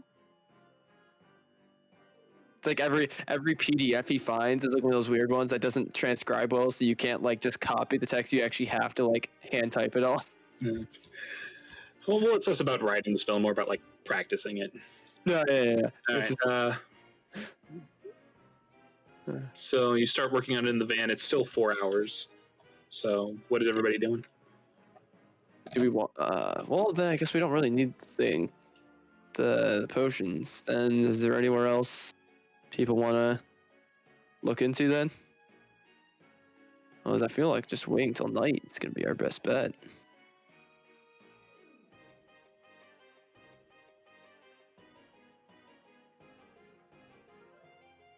That is it's a no. So I think waiting is probably gonna be our best option here. So are you just like driving around for hours on end? What time is it during? It's early. You guys got there like pretty early in the morning. It's maybe like 10 o'clock. There goes Vexera. Now, Sev, Rachel, where do you think we should go? Did we ask the children where they experienced this at? Because we going Their to the homes. crimes. They Yeah, we should experienced go it up in check. their homes, and then We should go had. check. Well, no one's gonna be at their home because they were at the mayor's house and we're leaving from the mayor's house. Hold on. They're all from the same school, right? So that means they should live relatively all in the same area. We Well, can investigate that Yeah, why area. don't we ask the mayor what school they're from, and we'll look around the school. That'll at least narrow the search a little bit. Yeah, I was gonna say because being in the same housing area, that's a pretty wide area. Yeah, but it's Right. bigger. It's smaller than all of Salem. Yeah. That's the only True. clue we got to go off of. Also, while we're driving around town, I'm going to keep a eye out for those guys that my brother warned me about, Pauline and I forget the other one's name, but I'm looking for a tiefling with horns. I know that much. Pamela and Ryan. Pamela and Ryan. Yeah. Pamela. Okay, make me a perception check. Yeah, I don't expect anything from this considering we're driving around pretty much right now randomly. But Yeah, I'm talking like short of like a nat 20 because like everybody's in costumes. It's Halloween. It's busy. Almost a fucking natural Damn. 20. Fucking close. You drive around and at first you think that you see Pamela, a yellow tiefling, and you like start to roll down the window and start to head out of the car. But then like she turns towards you and it looks like it's like all face paint and it's not actually a tiefling. It's actually like someone dressed up as some sort of like a demon or some sort of a succubus. And the facial features just don't quite match. But that's pretty much all you find. fair enough. Yeah. And all of you are headed where? Well, we'll text the mayor and ask him which school district the kids Call were him. from. Because Call him. Don't text him. Now he has a physical thing that he can show people. I'd rather we called and it's our word against his. So we'll call the mayor. I think that's just me tracking this fucking asshole that's obsessed with the media. We'll call the mayor. The kids all said that they went to the same school, so we'll figure out which school that is, and if the school has several neighborhoods that all attend, we'll figure out whether or not the kids are all from the same neighborhood. Blah blah blah. That way, we can just narrow the search. You call him and he tells you that it's just Salem Elementary School. He sends you a picture. Looks like he literally just took a picture of his own computer screen that shows the Salem school districts. That gives you an outline of the area where the children go to school. Okay.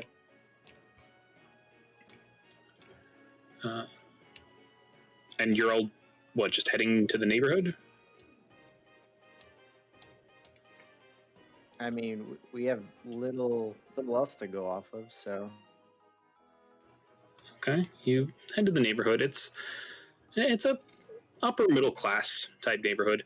A lot of the trees have lost all of their green leaves. It's all in the fall, autumn, brown, yellows, and reds.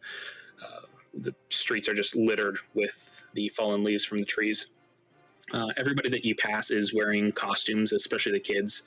A lot of the Marvel characters are super popular this year. You see a Thor next to a Captain America, next to a Black Widow-ish kind of a thing. It takes you a moment to figure out exactly what it is because children's costumes are not perfect. And like a dad like walking the three kids down the street dressed as like the Incredible Hulk with like the glasses for the Nerd Hulk.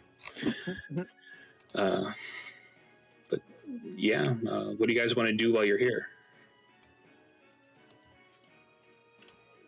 Well, So this is your idea. I'm kind of driving us over here, but the best place to find information: bars. about children? In the neighborhood? about children? Okay. Hey, patrons of bars have kids, right? What if a dad, We're in the he's middle of the day. In a suburb. the best time. You're taking the lead on this one. All right, you got me. I have no idea. It's like there aren't any bars in the suburbs, so you'll have to leave this area to find a bar. I do two things very well, right? I know how to survive in the woods, and I know how to serve alcohol. yeah, I was gonna say you're gonna take the lead on that one. I'm not. Okay, as you drive through this neighborhood, kind of slowly, In a fucking van. repetitively, in a large white van, you get several looks from many parents, and then you see one pull out a cell phone as they're looking at you, and kind of like taking a look at your license plate.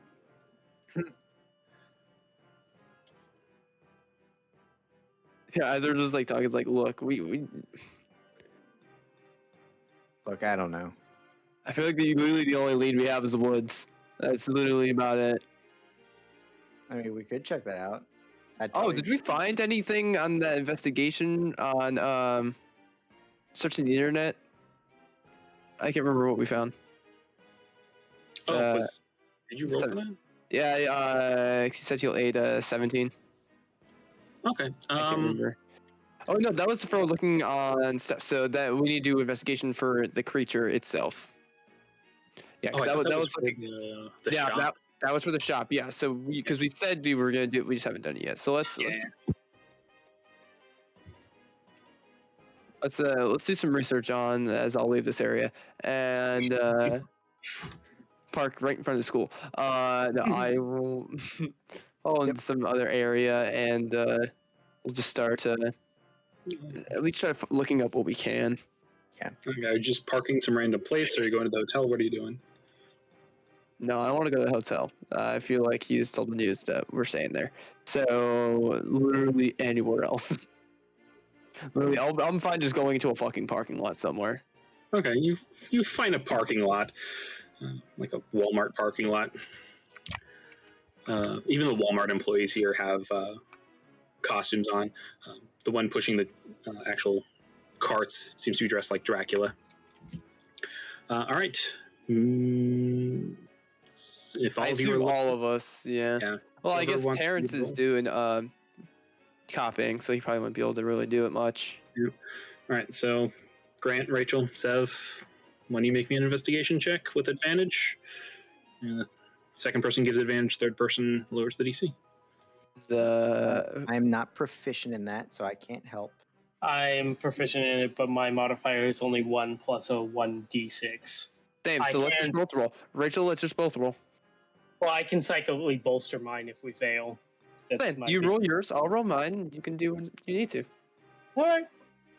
Let's do that. I like when multiple people roll because it Yeah. gives everyone a chance to do. See? Now you I can will- psychic bolster yourself. Yeah. Rolled as I a will. minimum as I could. Oh, yeah.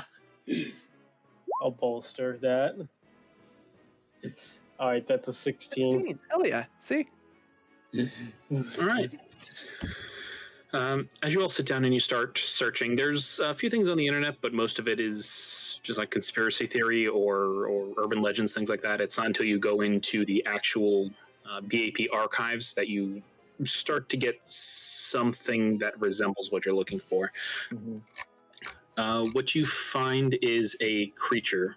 They go by a bunch of different names depending on where in the world you're looking it up, or depending on where in the world you're talking about. They are known as Bogarts, Umbra, Nightmares, Night Terrors, some imaginary friends, but what they're most commonly called here in the US are boogeymen. They feed off the psychic energy of terrified children, and they do this by creating an instance of sleep paralysis in the child, and then they transform into the child's greatest fear during this time, and that is when they feed off of this terror. They can range in strength anywhere from very, very weak to moderately strong, depending on the number of children and the severity of the fear that they inflict on their victims. Okay. They are favored as familiars for more nefarious spellcasters due to the fact that they are naturally invisible and they can grow more powerful. But they're nefarious spellcaster. They're preferred by nefarious spellcasters because they only eat. They survive on a diet of terrified and potentially traumatized children. There's very few cases of them actually attacking or causing any actual physical harm. It's mostly just like the psychic harm. The only time that they've ever actually killed children is when it's in a very small area, like a small village in the olden days when there's only like 2 or 3 children, and it's either do that or starve kind of a thing. Okay. As they are invisible by nature, their invisibility can only be seen through by 4 things. The first one is some sort of a magical ability or potion, kind of like see invisibility. Cameras can catch the occasional wisps of them, but it has such a low chance of succeeding, like a 1 in 50 chance of succeeding, and even then they only appear as like a slight blur. Children, usually under the age of 12 or so, can see them. Hallucinogens, such as mushrooms and LSD, respectively, can allow you to see them. And finally, getting blackout drunk and consuming half a cup of ground cinnamon can also allow you to see them. The experiment regarding getting drunk in cinnamon was questioned at first, but it was apparently tested repeatedly and works, though they don't know why. A lot of fucking cinnamon. Dude, even a tablespoon literally can make you suffocate. Half a cup? Holy shit. Hey, you can put it in water or something. Just I was gonna say it didn't say consume it raw. Just No, thinking like a fucking conversation. Eat a pumpkin pie, man. There you go. A whole pumpkin pie. Jesus Christ, man, that's a lot of cinnamon. All right, well, good thing we know Terrence is doing something good. I feel like looking at these shots for the rest of us. I mean, I don't know if Terrence can cast on anyone else, but if he's the only one that can see it, doesn't super help. You know what I mean? Terrence, since you're in the middle of the spell, I would say that you would be aware that it's just a cast on self kind of a thing. Yeah. Well, if it's invisible and he can see it, I have that spell I tried, back at the mayor's place. I am not limited to just one time. I can cast it a couple of times until it actually works. It won't let us see it, but it will give it an outline so we'll know where it is. It's good. It's just clearly you can dodge to begin with, so. Yeah. And it definitely did. It was in your area when you casted it, so according to one of the children. It moved when you pointed your finger up. Well, we don't even know if that is the same creature. Yeah, I mean, These boogeymen, they take after the kids' nightmares, right? So I don't think one would try to be their friends. Doesn't make sense. yeah, that part is weird, but I mean, it fits. It was invisible to us. True. In the file itself, it did call them imaginary friends. I did hear the imaginary friends in Yeah. itself, but I was like, it's imaginary friends, which could be weird that it's I Love Lucy. That's like of all things. That's I don't know. What was the kid's name that it was specifically following? Farouk, Farouk. the kobold. But Yeah. Sandra Could also see it. could Yeah. also see it sometimes. Never spoke, it just used gestures. Yep. But I guess that was the thing. We were literally in the presence of it, but it was honestly probably a good thing that your spell didn't work. Because if it had attacked right there, children being at risk, not exactly the best thing. Well, if it's always around her anyway, I mean, there's probably not going to be much chance that we're going to find it not being, around at least one kid, No, I agree. Clearly, it's the kids that were affected. I don't think the two that were playing with Zuko were really affected. Or they were maybe once. It seems to be going after these two that tried to open that door of some kind. Yeah. And from our files, did we see if locations were also invisible related to this creature? How do you mean? I mean, they said the door in the building were, from a guess, invisible, and what we were told, invisible to adults. So it clearly has something to do with either that or it was just one of their visions of nightmare. Not that you could see. Everything that you found in the file just said that the creature was invisible. There was no mention of a door or it turning doors or buildings or anything invisible. It's just the creature. Hmm. Hmm. One of the things that you, I'll say, make me an investigation check for this last bit of information. Your investigation check was iffy. I'll just make it a no. I was It's like I about was to gonna roll say, you make it a basic intelligence check because it's more of a logic thing, but it's like It's natural 2. May I roll an investigation as well, or intelligence? regular intelligence check since I allow 2 rolls. All right. It's DC 15. I'm telling you now. Fuck Nice. yeah! There we go. I have big brains. Yeah, I do not.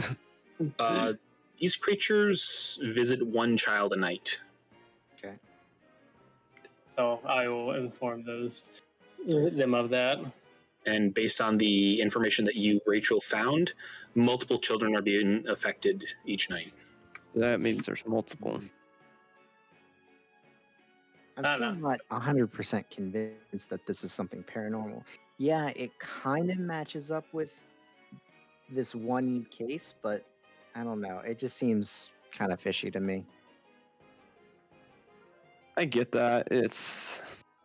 There's definitely distress though with those 2 kids. Something's happening to them at least, and the fact that they had an occurrence and it's been happening to them since. Yeah. It's hard to think It that they're could- not related. Yeah. Right. I'm not saying it's not happening at all. I just don't think it is as big as a problem as it's being made out to be. Oh, I don't think so at all. That whole. I don't believe as many children, but it's possible maybe there's 2, or if it's just the one that he's just really going after these 2.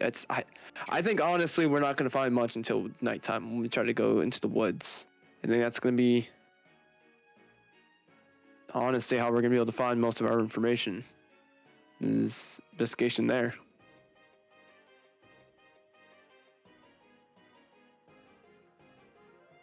So let's just keep looking up what we can for now, and then once Terrence is done with his copying his PDF, we'll go check it out. Sounds good. And Zuko didn't see anything because Zuko's younger, right? Zuko is a celestial and a dog, and Hey, fuck it. Roll a perception check for the dog with his stats. With advantage, just because. Just out of convincing the DM. Does it have anything to do with Logic. hearing or smell? No, sight only. Okay. All right, I'll have to do it like this. And then I'll have to. Ooh, this is not going to be good. Nope, doesn't matter. Oop. I was just curious. I'm busy playing with the kids. Yeah, he was too busy. All right, so what are all of you doing for the last, like, let's say 3 hours that he's copying his spell? Checking out a potion place, investigating somewhere. I think the I'm gonna potion go. would be a good backup, honestly. I really do. Is there, like, if we Google paranormal or, magic, I don't know, something or another, is there any place that sells themselves on being a place of, somebody that has magical abilities or, I don't know, Those far out there places you look at like, oh, they really believe in what like they're an talking about. esoteric type of shop or something? Maybe somebody's trying to sell himself off as a wizard, PI, Chicago type of thing. I'll find Harry Dresden. Make me an investigation check. Sure. So you're not looking for like a legitimate shop. You're looking for like an illegitimate shop. Some not necessarily illegitimate, just something that's trying to sell itself off as being like really magical or something just out of the ordinary.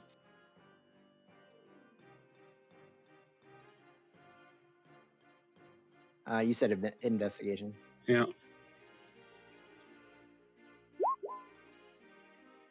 Nice. This We're on is fire tonight, man. We're on fire. Salem, Massachusetts. There are a lot of people trying to sell themselves off as it. Yeah. Again, you find that Bell Book and Candle, the Stone Circle. You find a few other shops, but most of them are like psychics, like self-proclaimed psychics Yeah. that offer like an hourly rate kind of a thing. But other than the psychic shops, there's not much. Okay. I mean, there's a lot, but it's just Oh yeah. it's like pick one, swing a cat. Especially while this they're time of doing year. while they're doing that, I'm going to tell them I'm going to head off and see what I can find just by going around the town and see if I can find anything. I have disguised self, so if the press starts giving me trouble, I am the best one to do it because I can disguise myself. Since Terrence has to copy a book.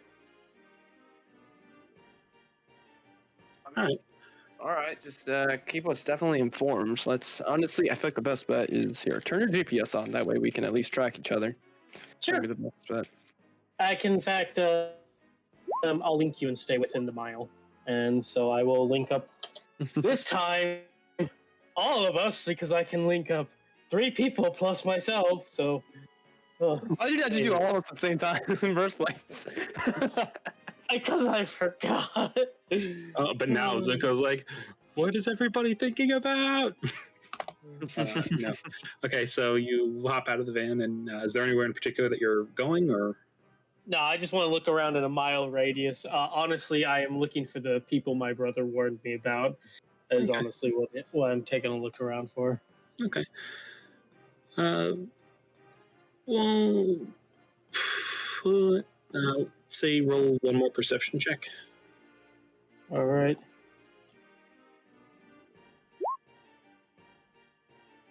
That's shit. That's shit. That's honestly shit.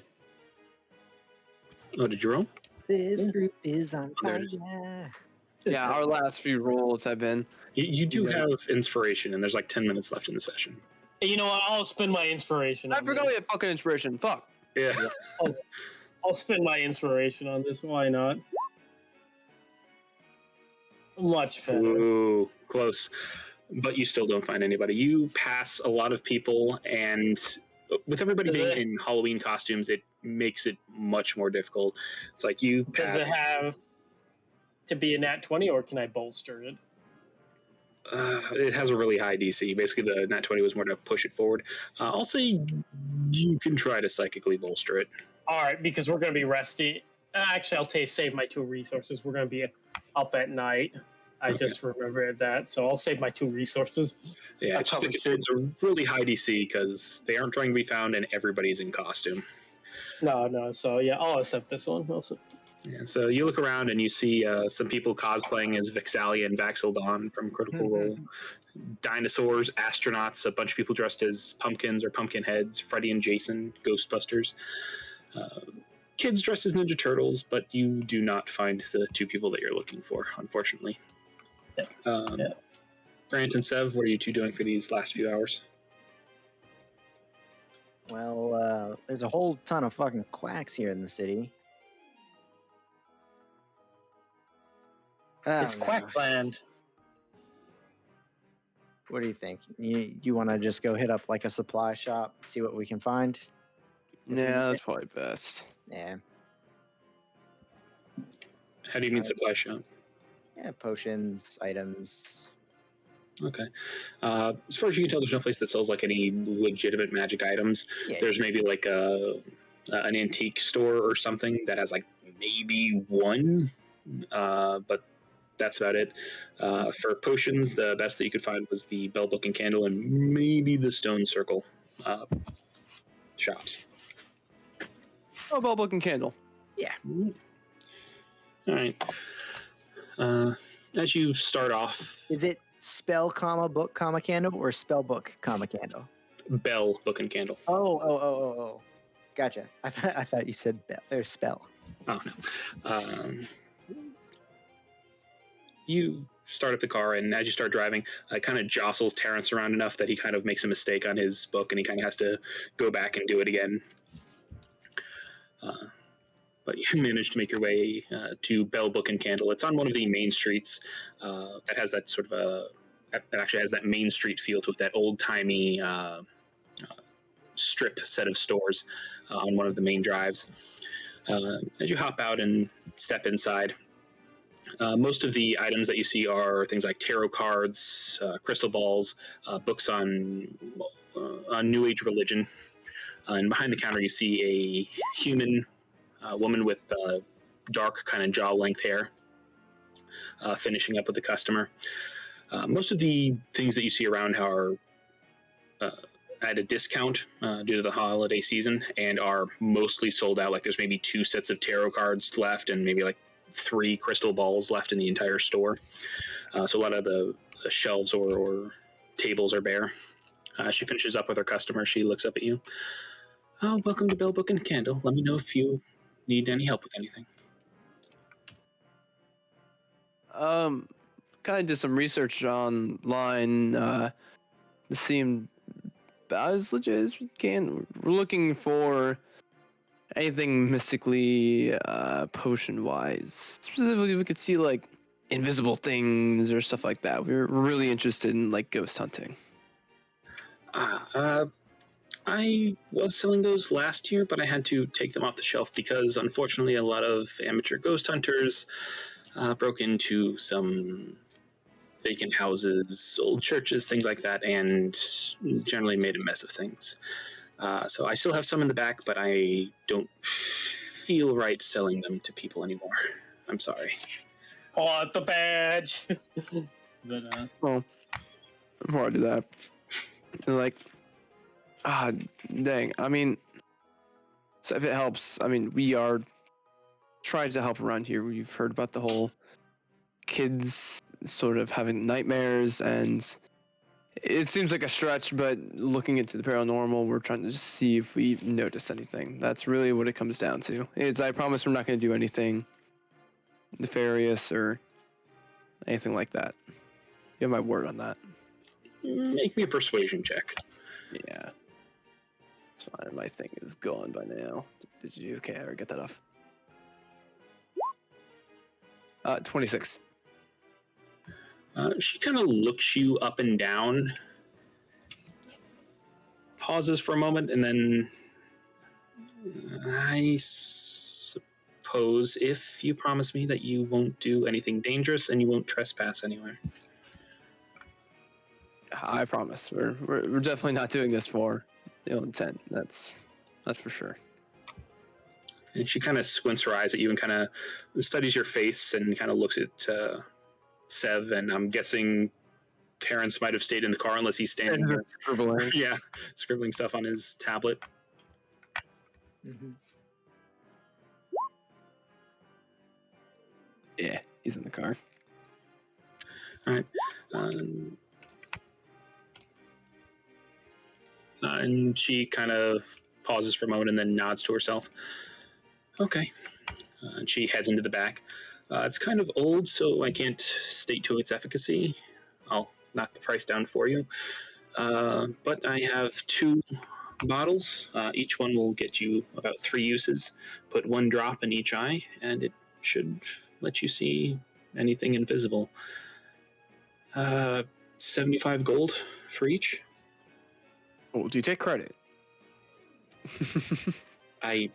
Yes. Cool. We were in the middle of Arizona before. It was actually kind of skeptical. Some places did. It's so you can see like the tan already on him from recent. Oh, that's very odd. I figured most places would take credit nowadays. Yeah, we were in tribal area.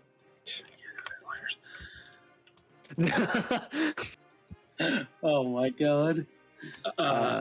So Bureau will do half of this, or will they pay a full for this? Since it's directly related. All And we can donate the rest of it after.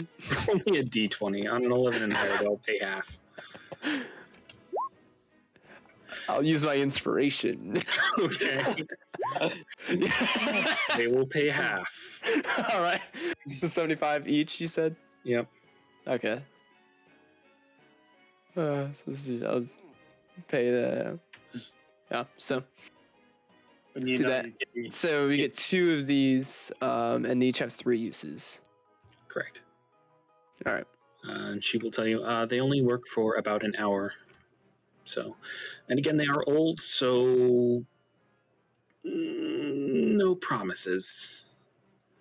I appreciate it. Okay. Next thing you know, someone puts in their eyes and their eyeballs explode. Yeah, potion of sea invisibility. I don't know. Isn't Eye drops of sea invisibility. Yeah, I was just seeing that way I can. Yeah. As you purchase this, the door, you hear the ring of the door open. As a young girl, maybe 8 or so, steps inside. She has like the Elsa and Anna t-shirt and like a tangled backpack.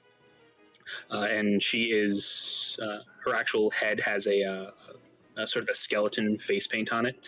As she runs forward, "Mommy!" And she kind of jumps into the woman's arms.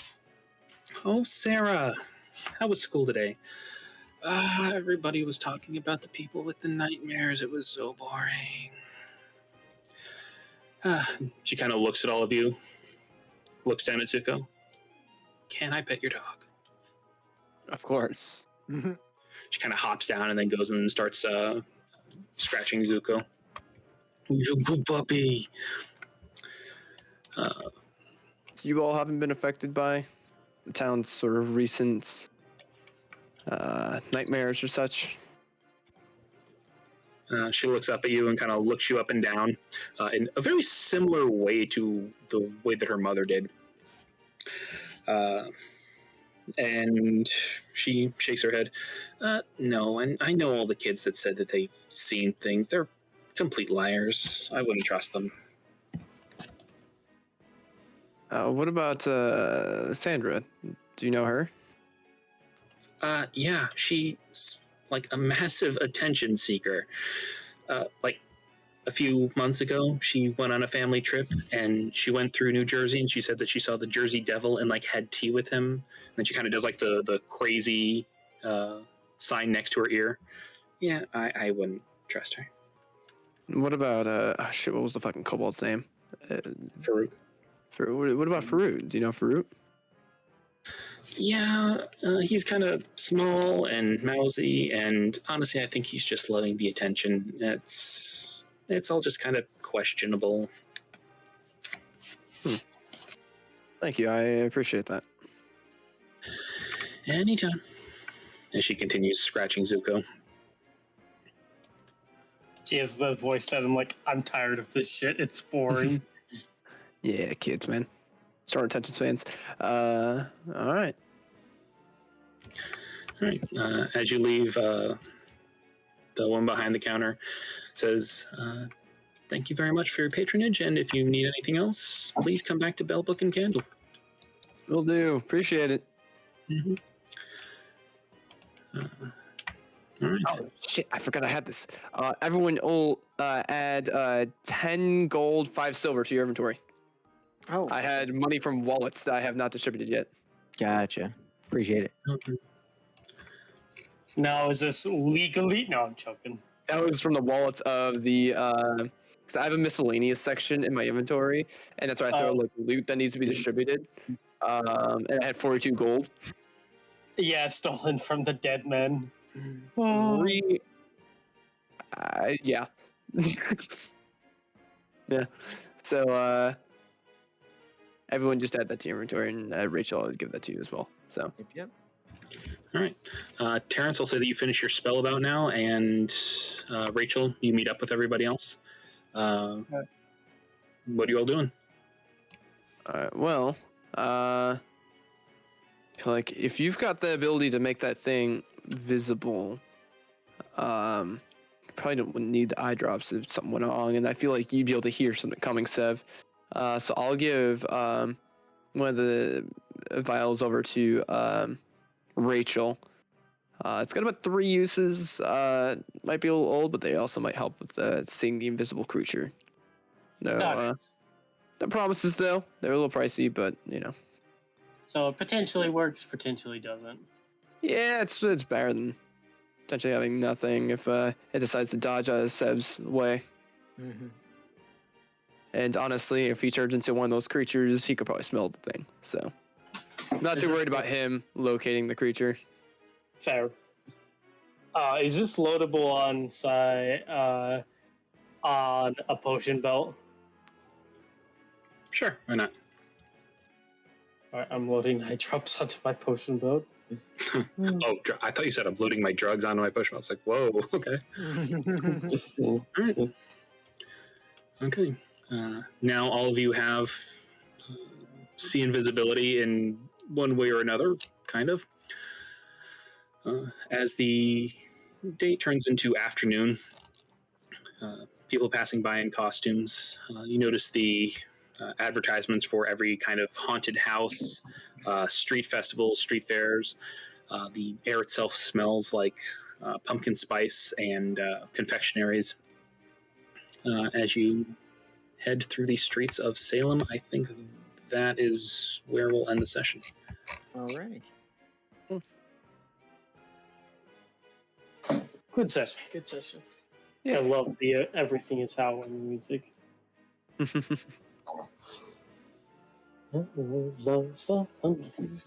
Yeah, Chris, regarding the whole like player thing, honestly, the only person I could think of was Micro. I kind of stick to a small group in the server, so. Yeah, I'm perfectly fine if you want to invite Micro. And as for the campaign, it's about half-ish way over. I was gonna say, do we want to invite somebody since it's so close to? Not so close, but halfway. And might what be we better. were you planning on this being the last arc, or do you think we have another one after this? One more after this. Yeah, so I mean, Oh, we still have quite a bit then. yeah. Let's everyone, yeah. Well, I'm sure I'm probably about to talk to Micro. We're probably gonna play Smite or something. So Yeah. After D&D Smite. yeah, he's on right now. He's just in general talk with Moon and Saltbeard. So Oh, they might be on Terraria then. might be, but I feel like he'd be excited if I offered D&D because he's been wanting to join another campaign. So Yeah, he did mention that a little while ago. Okay.